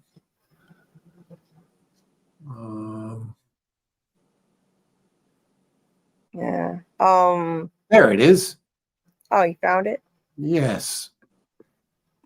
I'm going to post it on here so you can stick it on here if you want to. Where is it? Present. There it is. Okay, let's see. There you go. This is me, my first year of theater school. Oh, wow. What year was this, Doug? Was this This would have 1970? been late 1976 or early 1977. I'm not sure if we did it in the fall or the spring. I think this is the fall of 76. Nice. I'm just out of high school here. You got that 70s hair. I knew it had to be the 70s sometime. Totally, yeah. Nice. Love it. Looks like he's coming out of that movie Warriors. You ever see that movie? No. No. Warriors. No, I've never seen Warriors. Oh, you gotta see Warriors, Julie. Yeah. Can you dig it? There's so many horrible things from that movie. Oh, really? Was Oh, that yeah. from the 70s? I don't know that movie. Oh, Warriors come out to play. Love it. Yeah. I don't know. When did it come out? I think When early did 80s. Early Wasn't that 80s? like 77 or 78, Scarlet? I don't know. I have to do some fact check. And what sort of genre is it? Like dystopian future, like weird New York gangs. Every gang had its own theme.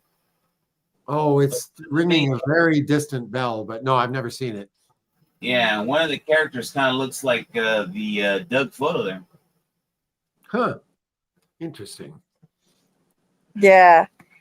Kimberly said, nice picture. You remind me of my brother, who is also a handsome man like you. Bless your heart, Kimberly. Yeah. It is a beautiful picture. Were you using it as like a headshot? Because that looks like a good headshot. And I don't know if that was the idea or not. My friend, he had a darkroom in his basement.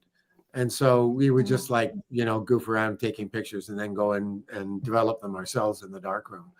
And I don't know if I did this with the idea of using it as a headshot, because this would have been my first year of theater school. So I was not looking for work or anything at that point. It was too early for that stuff.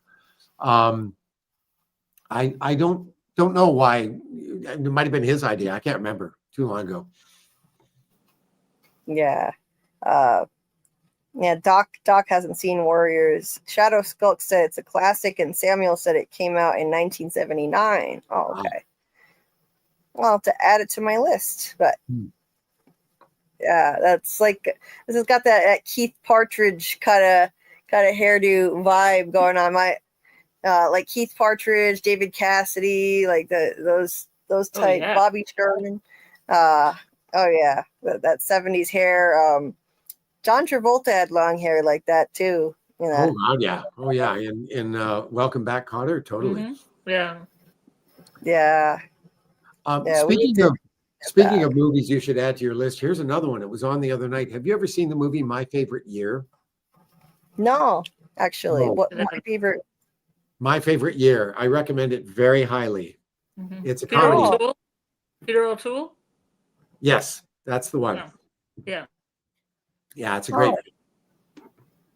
Cool. Yeah. Is it what genre? It's I think the guy who wrote it, it's kind of like my novel. I think it's kind of autobiographical. He writes about himself starting out as a young writer in 30 Rock back in the 1950s. And he's working for this comedy show. And of course, they were all done live back then. And the guest this particular week is this character named this actor. His last name is Swan, and he's kind of like an Errol Flynn guy. He's been in all these swashbuckling movies, and he's a huge movie star. And he's coming on to be on their show, and he's this young writer on the show who's given the job of like babysitting this guy while he's in town because he's a train wreck. It's a great film. It's lots and lots of fun, so I recommend it highly. Nice. Yeah, I will add that to the list. I hadn't even heard of it until now. Mr. Grant Gregory AI, hi, nice to see you. Hope you're doing well. Good to see you, my friend. Oi, oi, oi. Hope you're doing well too, Grant. And yeah, we're doing well here, and hopefully you can join us for the next one. It can be tricky with the Australian time difference, but yeah, that would be cool, Grant. You're always welcome to join, and we're probably going to do another one next week. So next week I'll just send Grant an invite in case he's able to join us. So next week it'll probably be Wednesday. Well, it'll be Wednesday, not Friday. It'll be our usual day, I'm sure. And unless Doug winds up having a scheduling conflict, but we'll let you guys know about that. And yeah, it'll be fun if Grant's able to join. Grant heard that. The oi oi. Samuel, yeah. Peter O'Toole he was an amazing actor. Love The Ruling Class. Okay. Yeah, I hadn't seen that one either, actually. Shadow Skulk. Oh, Kung Fu. I've never seen that, actually. Oh, the original Kung Fu. It's awesome. Oh my goodness. Yeah. Recommend it really. I mean, it has its issues, but it's definitely worth a visit. Awesome. Yeah, Grant said I'll join the next one for sure. Well, we'd love to have you. The next one, I think, Doug, you'd suggested that we go up to page 90. So it'll be a bigger chunk of the book. And I'll give everybody as much notice as possible. And, worst case scenario, if something comes up at the last minute and Doug, you can't make it, then we'll just we'll reschedule. But at least I'll give everyone plenty of notice so they can hopefully be caught up and read along with us.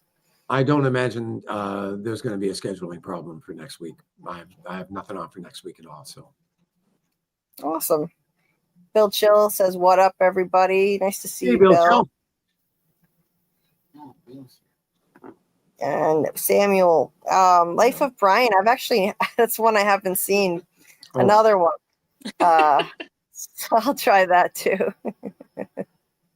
Life of Brian, but I did at least. What, Scarlet? So we did start. Always look at the right side of death. Oh, I think I got a delay. I'm sorry. It's okay. You just have a little delay. Yeah, I hadn't seen any Monty Python until we did a watch party a couple months ago or so, and so that's another one I haven't gotten to yet. You did the Holy Grail, right? We watched Monty Python and the Holy Grail. Yeah. Was it an African swallow?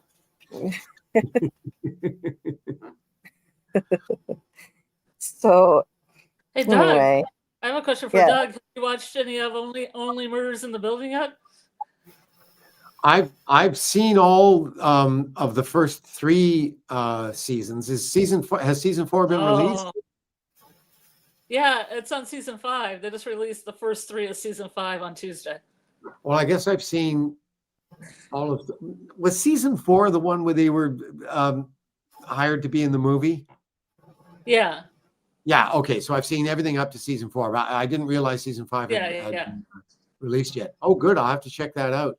I'm actually rewatching From right now as we speak. So, Oh, well, it's been a while, so I thought I should refresh my memory. So I'm halfway through That's a season good 1. show, Right. Doug.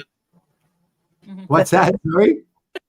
I said that's a good show, Doug. That prom show. I like that. That's right. Yeah. I thought you said, Karl. I thought you said you were watching Jim the whole time, saying, "I'm killing him." No, what's Just interesting, you wait. it hasn't been that long since the last time I watched all 3 seasons. And I'm amazed at how much I've forgotten already. Like it's like a lot of details. It's like, oh yeah, I totally forgot that happened. It's neat. say Doc said, Doug, do you like Garth? How do you? I don't know how to say this. Merengue's comedic Merengue. work. I don't know him at all. It's Oh, a parody show they did on the BBC. It has Matt Berry and other people in it, and Garth Marenghi is a character that's kind of reminiscent, kind of a parody of Stephen King. And he basically says he's written more books than he's read. He has that kind of dry humor, and they have like all these books, and they have like a spin-off. They have Dark Place Hospital, which is kind of like a spooky hospital where all the stuff is going on and paranormal stuff is happening, but in that kind of 80s way. And it's really badly shot. Like somebody like throws a cat from the side of the like room down where in front of a character, and she's like, "Oh, a cat!" And then you can see like the boom mites and stuff, but it's done on purpose. Right. What's it called? That's pretty fun. It's called Dark Green. Dark Green. I can't even say it now. Garth Marenghi's Dark Place. Okay. And then there's Van de Man with Dean Lerner too, which has all the same people from Dark Place. It's really funny. It's only 6 episodes long. They're 30 minutes apiece. It's a pretty quick watch. What streaming service is it on? Good question. It is on Prime Video. I know because I have Prime. Oh, I've got Prime, so I'm not really sure what else. Yeah, it's on there. If you just look up Dark Place, it'll come up. Okay. There'll be a bunch of people with like rifles and a still shot. Okay. I mean, it has a Lovecraftian one. It has a episode where a girl turns into broccoli. Let's see what else. The one guy's kid is a giant grasshopper. Okay. Just stuff like that. Okay. So hyperrealism, in other words. Yeah, I'm up for that. Oh, just silly over the top. Just shtick. It's kind of sticky. Oh, that's okay. But I love it. It's one of my personal favorites. I will check it out. Yeah. So like this one guy blows up and it's just his head, but his head's still talking on the ground. That kind of shtick. Got it. Okay. Oh, that's funny. I like that kind of kitschy comedy.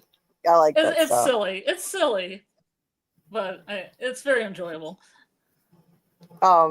Shadow Skulk had said 55 pages isn't too bad. Like 30 minutes of reading or less, depending on reading speed. I need to relook at it and make sure my questions don't have spoilers for future bits. Well, that's awesome. Thank you for doing that. And yeah, so we'll try not to spoil things for parts that are later in the book, details that come up later. But we'd love to hear your questions and comments. So, and you can call in to the panel if you'd like, but if you're not comfortable, we totally get it. And we're happy to read them from the comment section too. So that would be awesome. And Jen, the teacher, said, "Hey everyone, it's been a minute."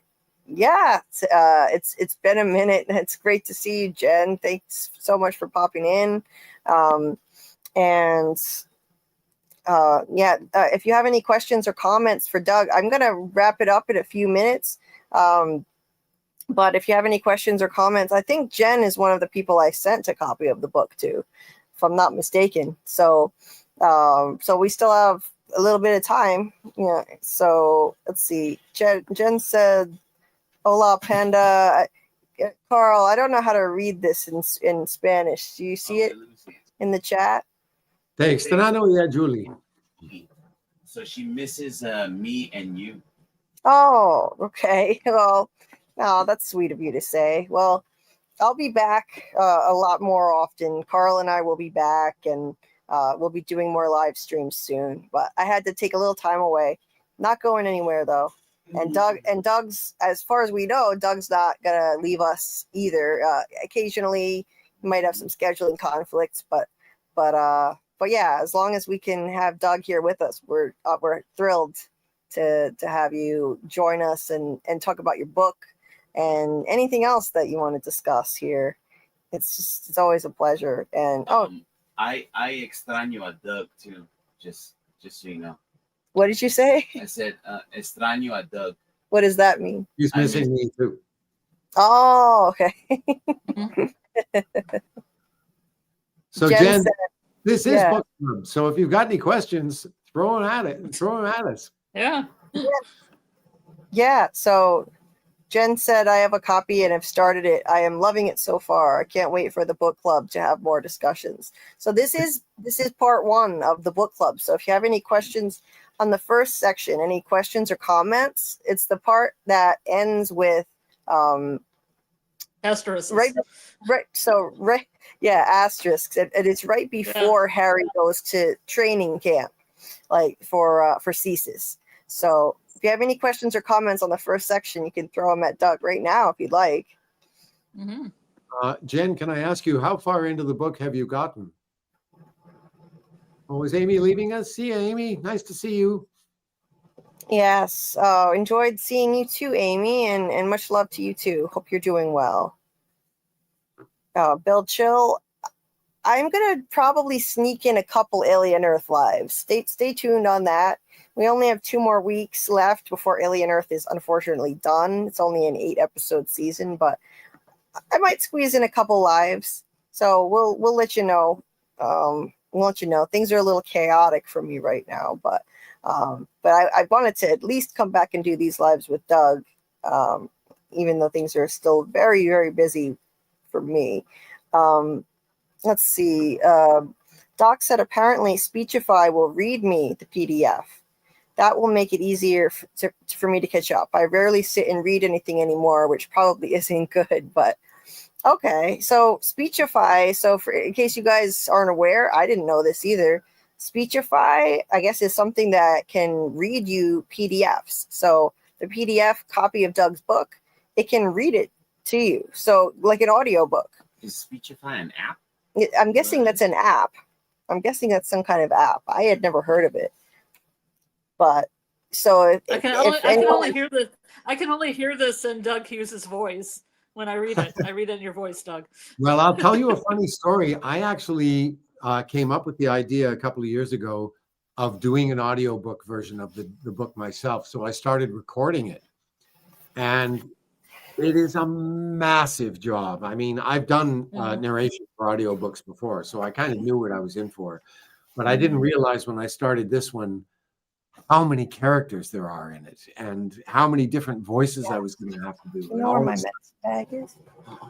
And the fact that it's like over 400 pages, like it was a monumental task. And I got about 3 chapters into it and I went, I'm having no fun at all doing this. I'm done. So I gave it up.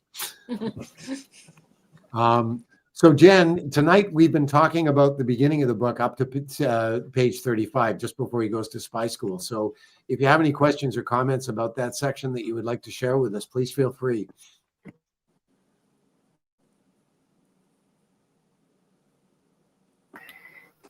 So Jen said she's read up to page 98, I guess. Sadly, Yes. school has started, and I will be finishing it this weekend since the book club has started. So there's no rush, Jen. Oops.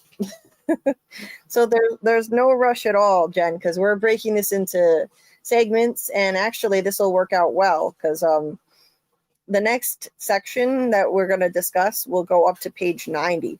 So you're right where you need to be, and so you've got some. Sorry, guys. Sorry, we're dropping some stuff in here. So you're right where you need to be, and you've got plenty of time for part two. You're already ready to go. So Jen said I read it in Doug's voice in my head too. Yeah. Well, that's probably the best voice to read it in. It's the only way. Yeah. I mean, yeah. If you've spent any time. I have another question for Doug. Are there any dirty limericks in this book that I should be looking for? There's no dirty limericks. There is some dirt. Oh. But we haven't got to that yet.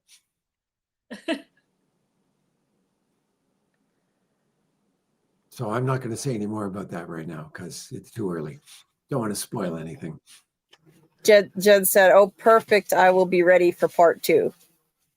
Okay, awesome. Yes, you're already ready to go for part 2. And yeah, any questions or comments now on the first section, you can drop them in the chat now.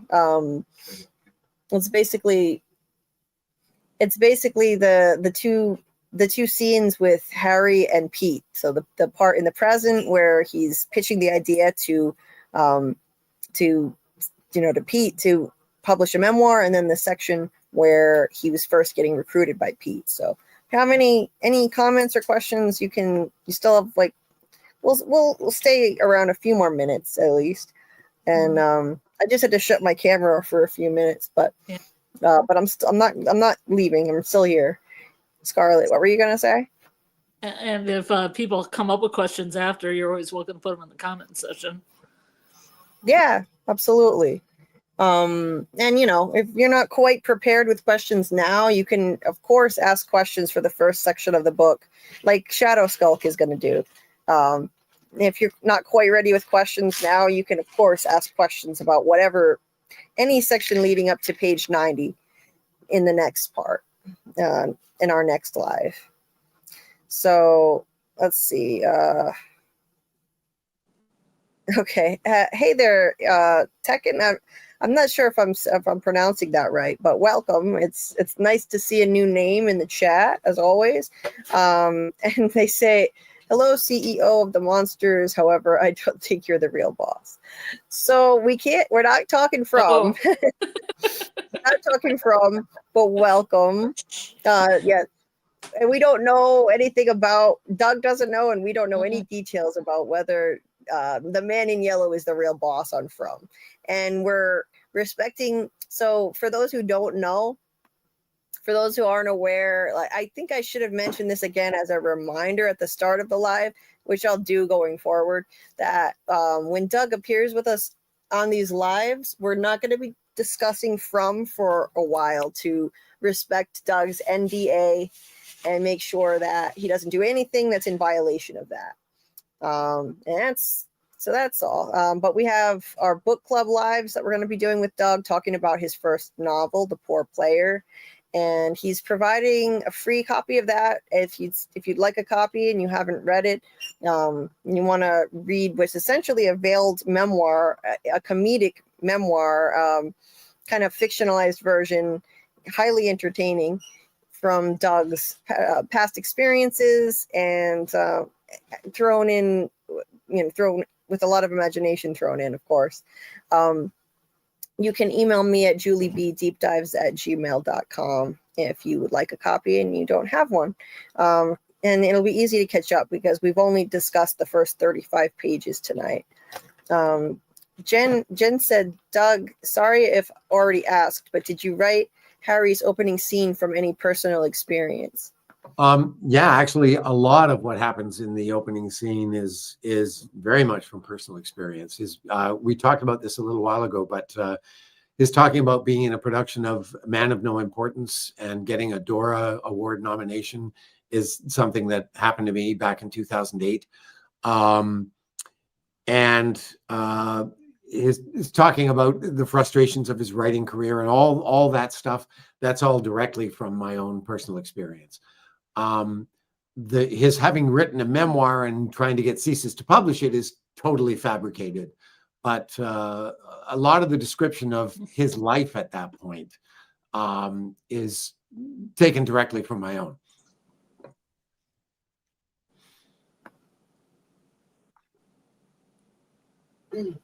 And Shadow Skulk actually had a great response, and she's not even a mod here, but she said, we can't talk from specifics with Doug, respecting his NDA. We are, however, enjoying a book he's written. Yeah, perfectly said. Exactly. So I can't talk any specifics about whether he's the big boss anyway, because I have no fucking idea. Yeah. Well, there you go. Yes. And like Doc said, Doug is an excellent and really fun writer, and his sense of humor is S tier. This is a fun place. Yes, 100%. So, by the way, I just thought of something. Speaking of the man of no importance, I'll be right back. okay. It's gonna go get something important. Are you gonna do anything on Mondays, or is this gonna be a Wednesday, Sunday, Wednesday, Friday thing next week? Can't not talk. Mouth cannot respond to her. Is a poster from the production of Man of No Importance that we did here in Toronto. Oh, nice. I just got this plaque a little while ago. I had this poster rolled up and stuck behind my bookshelf for like 15 years. And one day I pulled it out and went, oh yeah, I forgot I had this thing. So I went and got it plaqued, and it's hanging in the bedroom now. So yeah. That's awesome. I want to make it bigger so we can see it better. That's so cool. Oh yeah, definitely. It's a very cool piece. It's a musical. That's cool. And it's based on a film that came out in 1994. It starred Albert Finney. And it's about this Irish bus conductor who's a big Oscar Wilde fan. And it's set in 1964 Dublin, and he directs these amateur theater productions with this group from his church, the St. Imelda's Players, they're called. And they're terrible productions and all the rest of it. But it's all about his life. He's this middle-aged, closeted gay man in 1964 Dublin, who's in love with the bus driver on the bus that he's the conductor on. And he gets inadvertently outed, and it, makes a mess of his life and blah, blah, blah. And yeah, it was turned into a musical, which was performed on Broadway back in the, I guess, very early 2000s. And I have a copy of the Broadway recording. And the music is just, it's adorable. It's just lovely. It's not a show that gets done a lot. It gets done at like colleges and stuff like that, but it really deserved a better fate than it got. And I think just because of the subject matter, a lot of theaters are skittish about doing it, which is stupid, but there it is.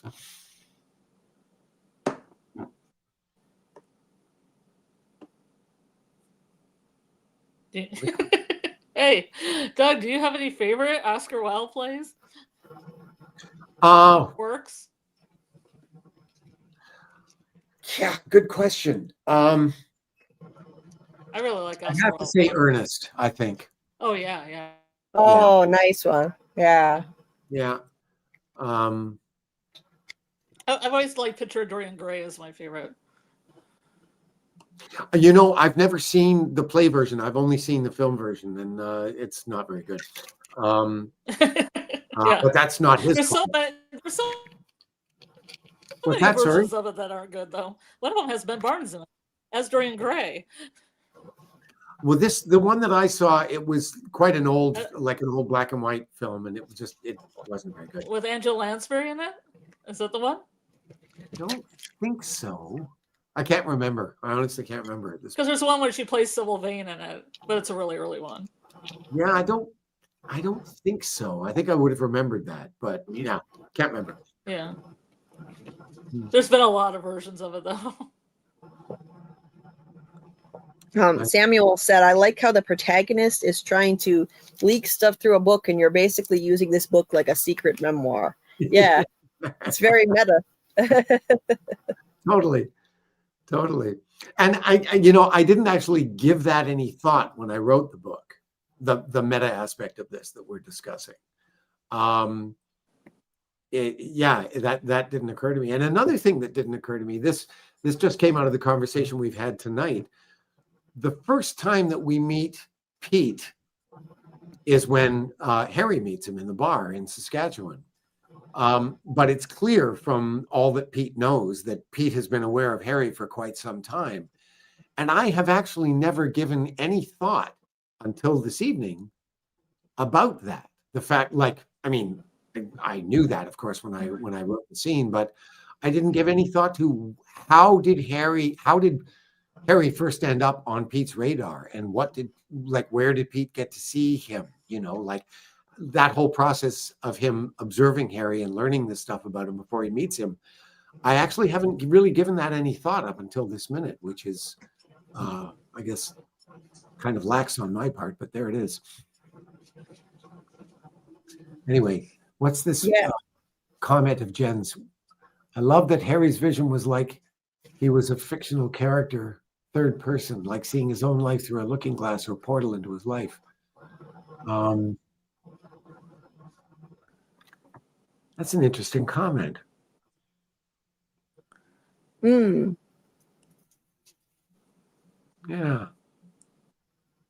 I mean, because I think what you've described there is sort of what I've done in the book in terms of creating Harry. He's a fictional character / third person version of me, So like when I read the book myself, it's like seeing my own life through a looking glass. That's very cool. I haven't thought of it in those terms, but yeah. That's a really interesting way to put it. Yeah, that's essentially what it's like. It's a window into Doug's life. Through Harry.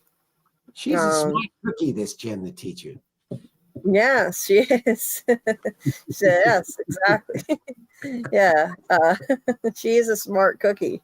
Glad that you could make it, Jen, just in time. That's an awesome observation for sure, and really glad that you're enjoying it, and know that you're going to be a lot busier now that school has started. But I think we'll continue breaking this down into manageable segments for everyone to read along and bring your questions or comments. So Karl put in the chat here, Doug, have you heard of Neil Simon's Prisoner of Second Avenue? Yes, I've heard of it, but that's one Neil Simon that I've never seen. I don't know the story at all.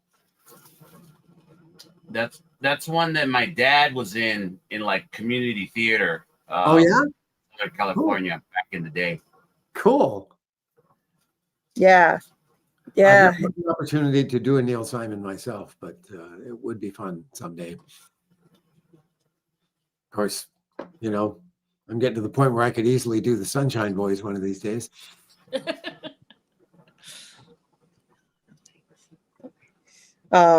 Karl's dad wanted to be an actor at one point, but he didn't quite make it. Not everyone can go the distance with it. Theater is a difficult thing to make a living off of, and I think a lot of people probably end at doing school productions in college maybe, and doing community theater, and then that's where it stops, right? I'm guessing a lot of people just can't get beyond that point, and it's tough.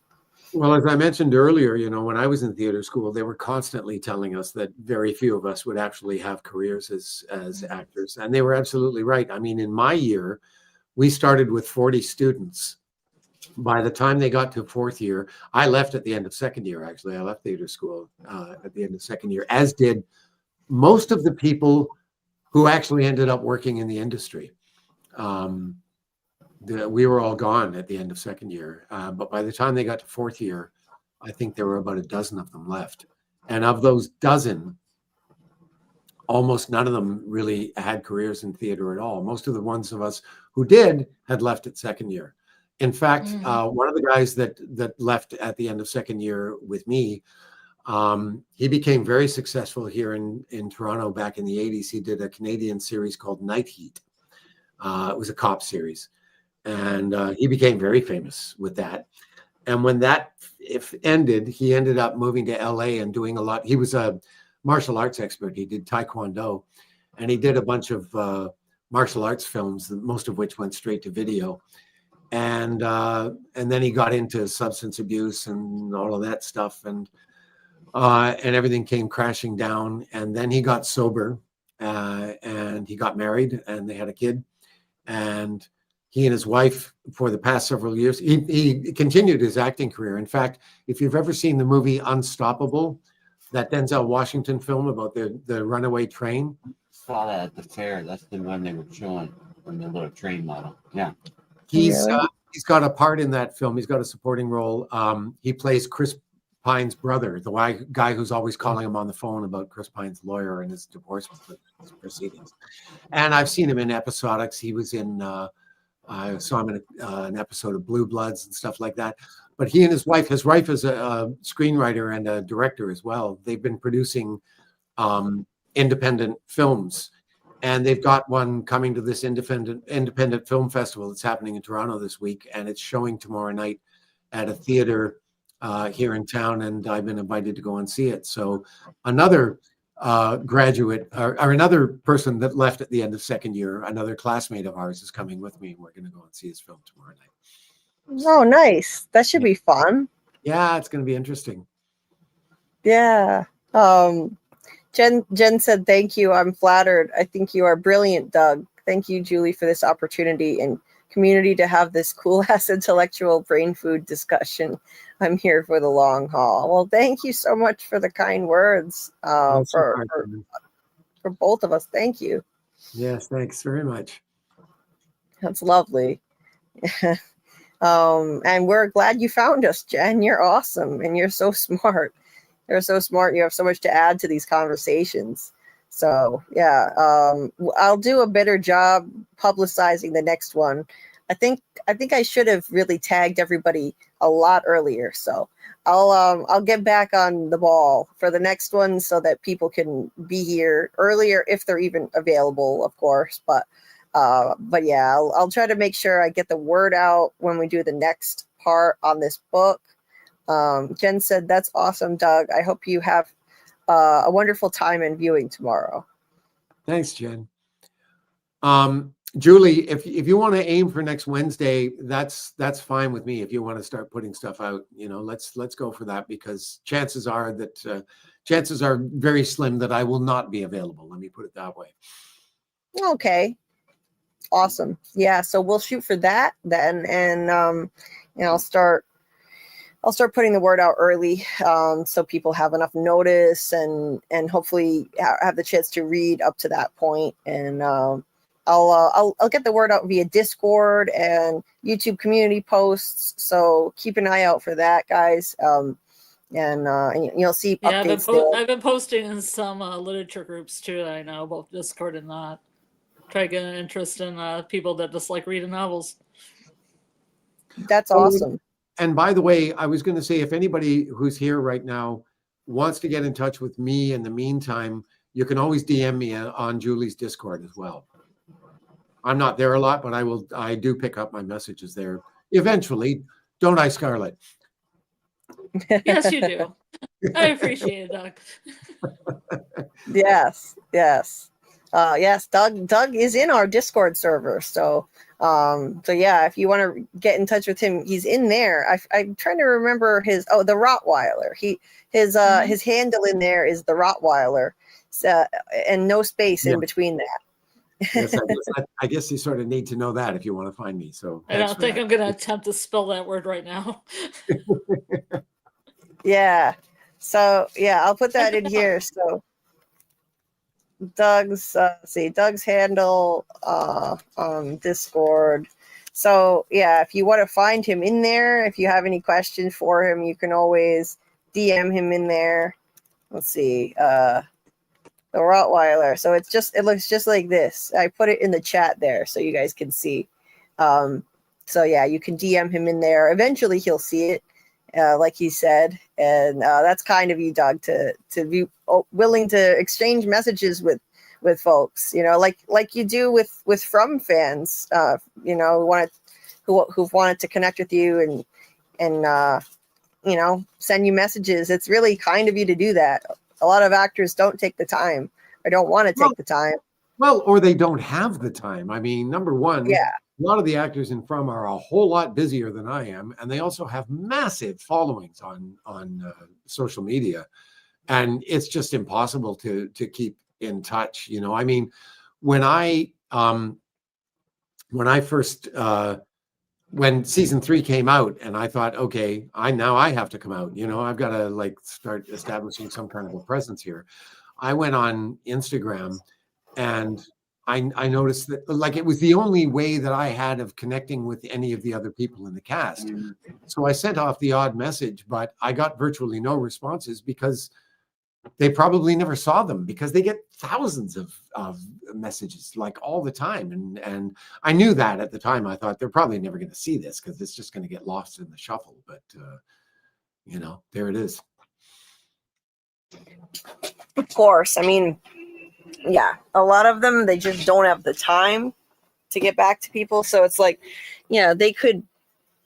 they could respond to just random messages now and then when they have the time, but it's okay, then you have to pick and choose which ones to answer, and you have an avalanche of DMs, so it's impossible to keep up for the average actor. So it's nice of you, because not everybody would, even if they have the time, use it in this manner. So it's nice of you that you make these personal connections with people and have conversations with fans who want to talk to you about your work. A lot of them have really interesting things to say and interesting observations, and I've got the time, so why not?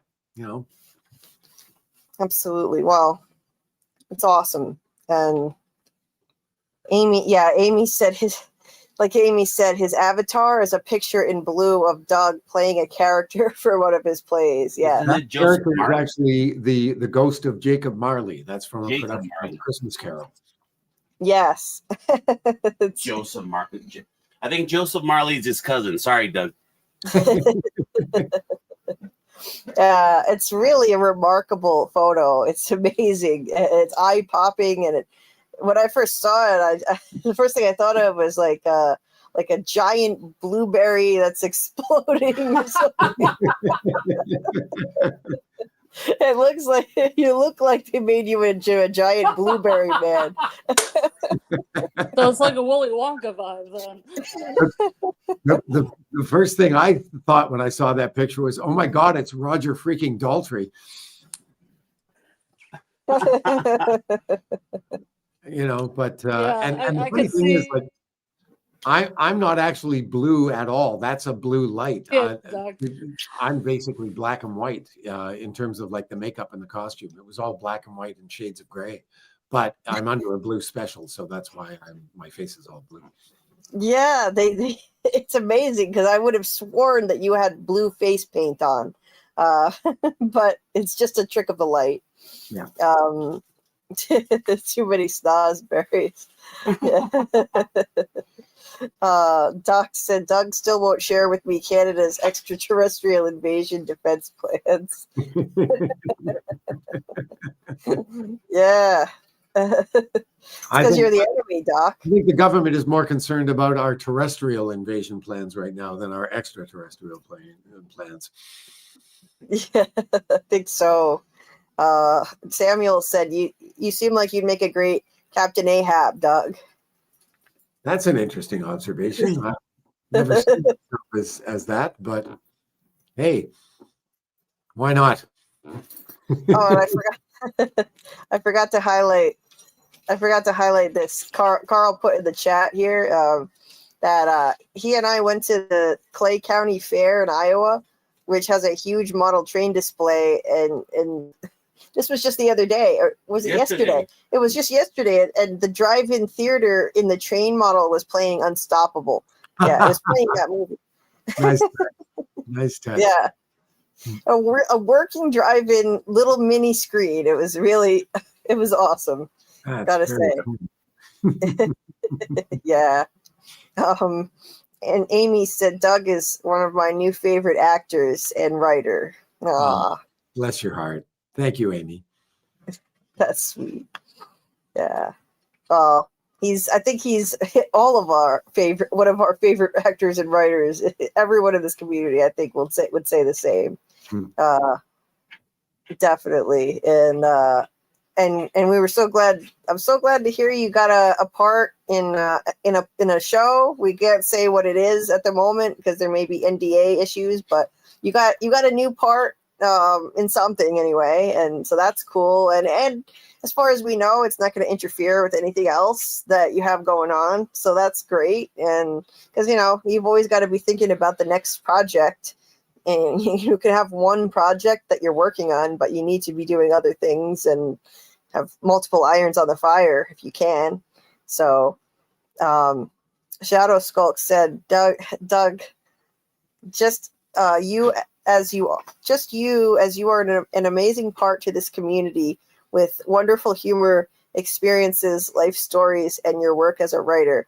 Getting to share our joy, support, and interest in your From is a plus. And any other roles we get to learn about later on. Aw. Well, as soon as I can tell you more about this one, I will. Unfortunately, it's only available. Well, I don't know. I mean, there are probably places where you can get access to the CBC's TV programs in the States, but I wouldn't know how to go about that. But this is a Canadian production, so you probably won't get a chance to see it unless you can find it online somewhere. They do have a streaming service of their own called CBC Gem, but I don't know if it's available in the States or not. But when we get to a release date for that, if that's a possibility, I'll keep you in the loop. Oh, awesome. Yeah. Everybody get a VPN, then you can watch anything anywhere. Yeah. There you go. That's true. You can. So there are little sneaky ways around things. So you never know what we could get access to. There are ways. Doc said, I think Doug has become a general favorite person for many of us here. Well, 100%. Absolutely. Well, there's no accounting for taste. Doug's eye. Yeah. I think he is more than all right. Jen said, congratulations, Doug. I can't wait to watch your next future endeavor. I'm so excited for you. We should make I support Doug shirts. I'd buy and wear proudly. I actually like skirts better. I like skirts too. You're gonna put wear a I skirt. support Doug on the back, Jen? I think that would be awesome. I wear it around. That's awesome. Yeah. I shouldn't have even corrected. Yeah, skirt. There we go. There's a merch idea for the channel. We should, when we make a merch store, that'll be one of the first items. I support Doug's skirt. Oh, I'd wear it. Yeah, I don't think anybody has skirts. It's a new market. Yeah, that's it. If you got some men's briefs that said that on them, I'd get a few pairs because that would make total sense. Yeah. Yeah, they do make weird things like that. I was looking at in the window of a t-shirt like gift shop, a souvenir shop, and in addition to printing things on t-shirts, they do print things on men's briefs. That's news to me. But I guess people buy strange things like that sometimes. Oh yeah. Thongs. Yeah. Julie B. Deep Dive thongs. That reminds Get me your of a thong on. story. Everybody get the thong on. Julie B. thongs. Printing things on your briefs. When I was in theater school, I had to go to a Halloween party in the first year, and I decided to go as a flasher. So I got a pair of pants old pants, and I just cut them off just above the knee so that I was wearing pants like that were held up by elastic bands just over my knees, and then I wore a trench coat. And then I had on a pair of bikini briefs. And on the front of the briefs, I had a little sign that said, boo. So I was waiting at one of the subway stations in Toronto where a friend of mine was going to come and pick me up. And there were these bunch of guys who were done up like the band Kiss. And I don't know where they got these costumes, but they were state of the art. I mean, they looked like the band. And I'm standing there in a trench coat, just looking like, you know, some average dude. And one of them looks at me and thinks, oh, I'm going to have a little fun with the normie over there. So he comes up and he goes, hey, how you doing? And I went, fine. He just pissed himself laughing. That'd be funny if the Kiss ran away from you. That's awesome. I haven't thought about that in a long time. It was a big hit at the party, I can tell you that. I bet. So it says I support. So the underwear says I support Doug on the rear and Boo on the front. Halloween edition. Well, I think the I support Doug. If it was shorts, I think it would have to go on the front. You know? Yeah. Well, for ladies brief, it should probably go on the behind. I'm thinking. Yeah, maybe. You know, I'll leave that up to the marketing department. Okay, good. Yeah. Wrong with something. Note, I should get out of here. I don't have Of course, on that note. but I do have to get up before noon. So, now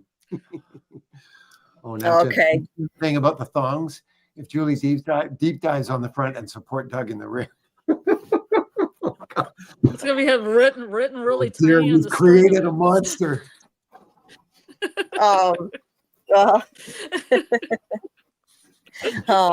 Yeah.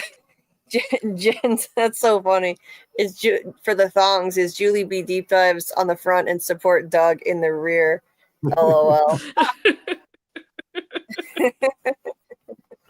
That's awesome. Or deep dives in the back. I'm to go and think about. What, Doug? Or deep dives in the back. A little bit too late to go after dark, everyone. Yeah. Samuel said good night, Doug. Good night, Samuel. And yeah. Sufficiently traumatized, I see. Taking the piss. We are indeed taking the piss. Bill said, gotta grab me a pair of silk Duggins. That's great. Support Doug in the rear. That didn't sound right. Yeah. It didn't sound right. Did they say the poor player in the front? Michael says good night. Doc says good night, Doug. And Jen says good night, Doug, and thank you for being here. Love it and appreciate you all. Yes, thank you so much for doing this, Doug. And Karl here. So you want to say Good night, Doug. Good night, Karl. How is this happening? Well, thanks for arranging this, Julie, and thanks everybody for showing up. And I hope to see you at the next one. Oh, thanks so much for doing this with us. It's so kind of you to share your book with our community. And now, now when we talk about it, people will actually be able to join in instead of you and I just having private little asides and during these lives and nobody knows what we're talking about. It'll be, yeah, it's awesome. So thank you so much. Anyone who wants a copy of this book, Doug's first novel, if you don't have it already, again, you can email me at JulieBDeepDives@gmail.com and I'll send you a copy. There's some app apparently called Speechify. So if you have trouble fitting in time to read, you can actually have that read you the PDF. So Google Speechify. I guess that's a way you can do that based on what Doc was saying earlier. So our next segment of the book club for this will cover up to page 90. So, and we're thinking Wednesday at 10 p.m. Eastern next week, but I'll make an official schedule announcement within the next couple days on that. So, good night, Vibrant Numerals. Good night, Shadow Skulk. Amy says good night, Doug. Thank you again, Doug. And yeah, we'll see you guys next time. Thank you so much again. And yeah, looking forward to the next one. My pleasure. And I'll see you next week. All right. We love you, Doug. Love you Good too. night. Yeah. Take care. I I can't remember how to get out of here now. It's like an escape room you There's can't get out of. They've changed it Hit now. the It's just little a red X. arrow. It's just a red Oh, they arrow did? down there. Yeah. There we go. Yeah. Okay. So, and I'm gonna need to go do some self-care. So, So now I Good can night. say no raw. The underwear should say no raw dogging with the Rockwilder. yes. Yeah. That was That 80s would be thing. No raw dogging. That would be awesome. Yes. So I'm gonna turn the camera back off. Yeah. That would be an awesome slogan. Actually, we should put you in the merch department if we create a store. Because I'm bad at coming up with slogans, so you can provide some expertise there. Then I can do some drawings, some do erotic some drawings for the underwear. Yeah. Ooh la That would be la! You'd be the only merch store of like lingerie. That would be one. Yeah. That would be a fun little addition. Oh, An unusual addition to the merch store. Let's see. Let's see. So Michael wanted to know if Doug has filmed any new scenes yet. Well, we don't know, and Doug can't tell us if he has. So, like, he's under a strict NDA. We can't even confirm Or deny. deny anything about whether he's even in any new scenes in season 4. Yeah. So Doug may in fact not even exist, guys. yeah, maybe he may just be AI right here. He may be AI on screen here. Who knows? But yeah, we don't know. We don't know, but hopefully he's got some awesome new scenes and yeah. Right now, From is still filming, and we haven't heard anything new about anything really. Like, honestly, I haven't heard a thing about cast members leaking any photos or anything at all. I've been a little out of the loop though, so I don't know. Maybe there's something I've missed. I need to go into Discord and see if I've missed anything, any new photos from the set or anything like that. And yeah, Michael, he can't confirm or deny anything, whether he's even going to film anything. So we'll be really careful not to violate his NDA or accidentally, push him to, he'd never do it anyway, but we don't want to put him in a spot where he'd have to. Yeah, you don't want to make him feel uncomfortable. Absolutely. If it ain't brief, it ain't Doug's. There. That's a good one, Bill. Oh, and then because of his previous unnamed yellow character, we'll call it Fruit of the Wound. Yeah, there. Well, we can just make them yellow. Some yellow lingerie. Is that everybody's favorite color? The lingerie? Ooh. Bright yellow? Yeah. That would be great. Doug can't snitch. That's right, like Samuel. His manhood will be taken from him if he leaks information. Well, I don't know if it'll be that serious. It's harsh in Canada. That's Canada harsh. That would be awfully harsh. Well, at the very least, if he leaked anything he's not supposed to, his job would be taken. So we don't want to risk that. If he even has one, which we don't know. So that's the end of that. The answer to every question related to From will be, we don't know, and if we did know, we couldn't say. Doug's briefs guaranteed not to leak. Yeah. Oh, nice. That's great. Yeah. That's very apropos. Doug's what is this? Doug's briefs made in Canada. That Bill put here. I think is that or Doug's shorts? I can't see what that is. Well, where is it? It's an emoji. It's shorts. It's like boxers A box. Oh, yeah. See that? Yeah. That's what Bill. Doug's briefs made in Canada. Yeah. Yeah. Or they're like boxers. We could say Doug's Rockweilers made in Canada. Yeah. No, not his mini-me, GK. Ah. Amy said, make sure there's plenty of room in those briefs. Bikinis or Speedos, a.k.a. mini Dougs. Women's apparel, patties. Patties, no mayo. Support Doug, leak free. Yes. Yes, Jen, exactly. Canadian logo on it would be cool. Yeah, absolutely, Amy. Let's see. Doc, okay. Oh, cool. Doc's been doing more stuff with Shasha and Tony Man 100. That's cool. So anyway, I'm gonna head out now.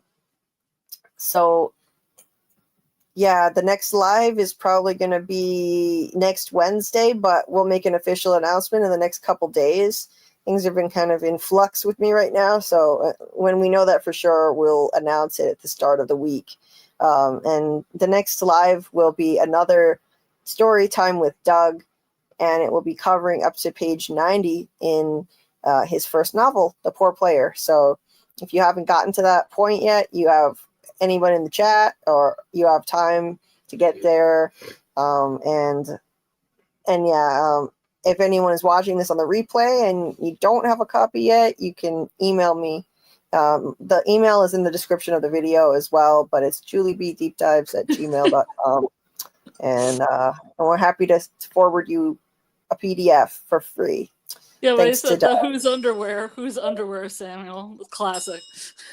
Nice. Yes. Who's under High where? fives all around. Yeah, that's perfect. That's inside joke if you, for those who don't know Doug's catalog, but that's the name of one of Doug's plays. Absolutely, Shadow Skulk. Even if it didn't threaten Doug's job or role, it's just basic respect for a friend to not tempt them going against their NDAs. Exactly. Doc said she lets me plug FROMACADEMY. Oh, that's so kind of her. I'll have to go over there and say thank you. That's so sweet of her to do that. Who's that? Lady Shasha, who he collaborates with. Okay. Yeah. So, Jen said, "Have a great night, Julie, and take care. I'm so happy to see you. Please keep healing. You're so amazing. Thanks for everything." Well, thank you so much. You're a sweetheart, Jen. Truly appreciate the kind words. And I'm trying. And because I'm trying to heal and take better care of myself, I'm doing shorter lives. That's why I'm wrapping it up and not doing those really long ones that I had been doing. As much as I enjoyed it, my body doesn't appreciate it so much. My pain conditions don't appreciate it. So that's why I gotta be a little more restrained and do these Quality over quantity. Oh, that's cool. Yeah. Gotta do more like 2 to 3 hours instead of, 4+ hour lives. That's just a little too much for me.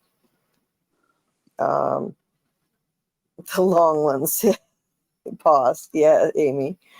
Jen said good night, Doc. Loved your video. Let's see. Doc, you can always plug the stuff that you're working on right now too. Sure. And I think Doc did mention it. Let me scroll up for a sec before we sign off. I think he said Sunday that he's going to try to do With Critter, right? his live with Critter. Here it is. He said Critter and I will be live on Sunday, I hope. We will be discussing Shin Godzilla on my channel. We keep having to move it due to childcare needs, which is more important. Okay, awesome. So, yeah, we'll definitely tag everybody in Discord and let everyone know about Doc's first live with Critter on Shin Godzilla. And this will be on Doc's regular channel. They created their own channel just for their collaborations, but they can't stream just yet from it. So until they do, they're going to be using Doc's channel. And I'm going to put the link to Doc's channel. Actually, that's already in the description of this video, I think. But if it's not, I'll add that, and I'll add Doc's new channel link with Critter. So make sure you support our friends, Doc and Critter. Give them a sub so that they can help. I mean, I think they have to reach a certain benchmark of subscribers before they can do live streams. So it would really help them out if we could get their sub count up, and then they can start doing live streams from their new channel. So I will put the links to those channels, Doc's channel that they're streaming from this weekend, and their new channel in the description of the video, so you can find that. Yeah, Bill, I'll stay away from those long ones. Yeah. Doc said I'm not on her stream, but she got me onto a monthly stream called Voyage to the Bottom of the Barrel as a rotating guest. Oh, that's so cool. He said the stream features writer-director Jose Prendez. That's so cool. Oh, good. There we go. Here's Doc and Critter's new channel, the Kaiju and Critter Show. So head on over and give them a sub and help them get their sub count up so that they can start streaming from that channel soon. And in the meantime, you can check out Doc's first stream with Critter. They're shooting for Sunday night, and it'll be on Doc's regular channel. Here's the link to Doc's actual current channel. So there it is. And I'll throw those both in the description of the video for you guys too, and in the comment section. Yeah, the Kash show, the Kaiju and Critter show. That's hilarious. The Kash show. Oh, cack. Yeah. Oh, Cack. Yeah, that's awesome, right, Amy? I think it's hilarious. Shadow Skulk, yeah, okay, it's a 50 subscriber requirement. All right. So let's help get them there. Let's try to get them up to that 50 plus. Let's get them over 50 if we can, but let's at least get them to that 50 sub threshold and beyond, hopefully, as soon as we can. And you're so welcome. You're welcome, Doc. Anytime, anything I can do to help, you know where to find me. I'll get back to you eventually. Life is very crazy right now, but you know I will get back to you when I can. I promise you. And thank you, Michael, for the support. Hit the like button if you haven't yet. That's much appreciated. We're going to be doing FROMACADEMY again starting next week. It was a longer hiatus than planned, but we will be getting back to that on a weekly basis. So we missed doing them, and so that's not going anywhere, trust me. And next week, we'll pick that up again. I think we're going to pick up with Martin again. We're going to wrap up the subject of Martin on From, of course, and that will be next Friday with Doc and Scarlet, and of course Karl. And we'll all be here. We'll all be here 12:30 a.m. Eastern next Friday.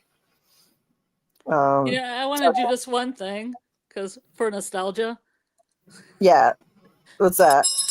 Mackie, where's Mackie? Mackie.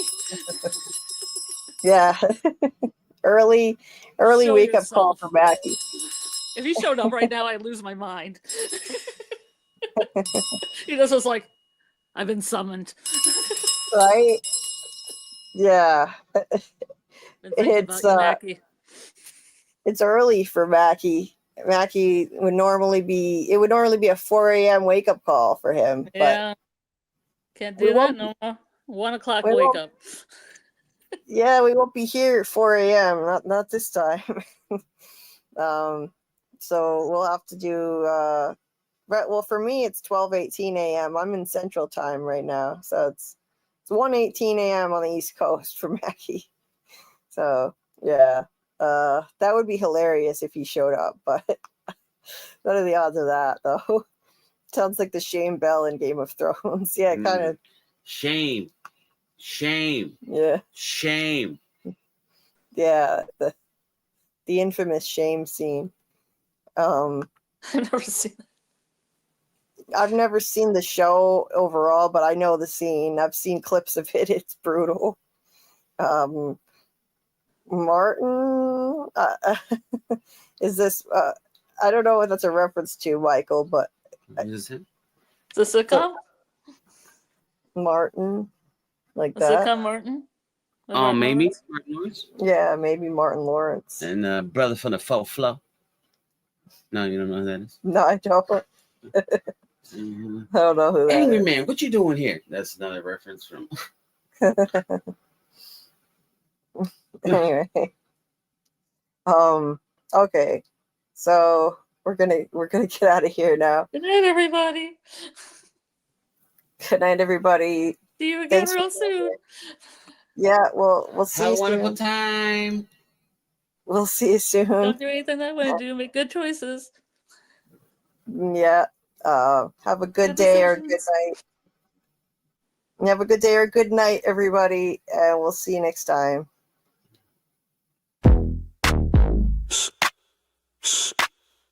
Yeah. That's a theory creaking open, baby.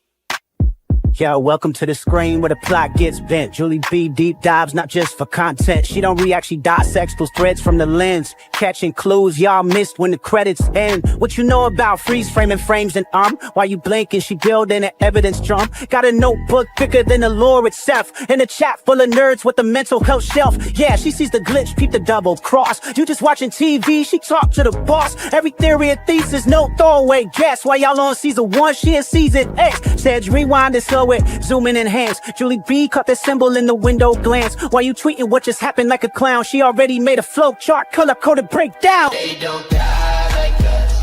They don't vibe like us. They binge and they bounce. We revive that trust. They skip intros, we wear frame. You watch shows, we decode the game. They don't die like us. Nah, they don't die like us. She cracked Severance before y'all knew it was deep. Predicted the Last of Us deaths in her sleep. When the camera pans, she ain't blinking once. Catch a ghost in the glass, call it theory punch. Watch parties lit like apocalypse nights. Call-ins while they bringing alien rights. Hey Julie, I think the trees are spies. Well, I have a spreadsheet that confirms that, guys. Zoom in, boom in, she moving through clues. Spinning Discord in the courtrooms, Lord of views. Got miles of receipts. Time stands with heat. Every rewatch turns into a Reddit elite. You stuck on the surface, we beneath with maps. Cross-referencing lore with the rector's caps. If your fave show got secrets, don't be dumb. Julie got the chalkboard out in Frums where it's from. They don't dive like us. They don't vibe like us. They skim the edge. We inside that crust. They zone out, we zone in the pain. You say plot twist, we say nope, chain. They don't dive like us. Nah, they don't dive like us. What's that? That ain't a blooper, that's a plot thread. You thought it was a shadow? She thought it was a coded message from season 3. And she's probably right. Step this way if your mind's unbent. Step that way if your theories pay rent. Say Julie B, deep dive queen. Now zoom, scroll, theorize, pull. Ain't no rabbit hole safe once she got the cloud.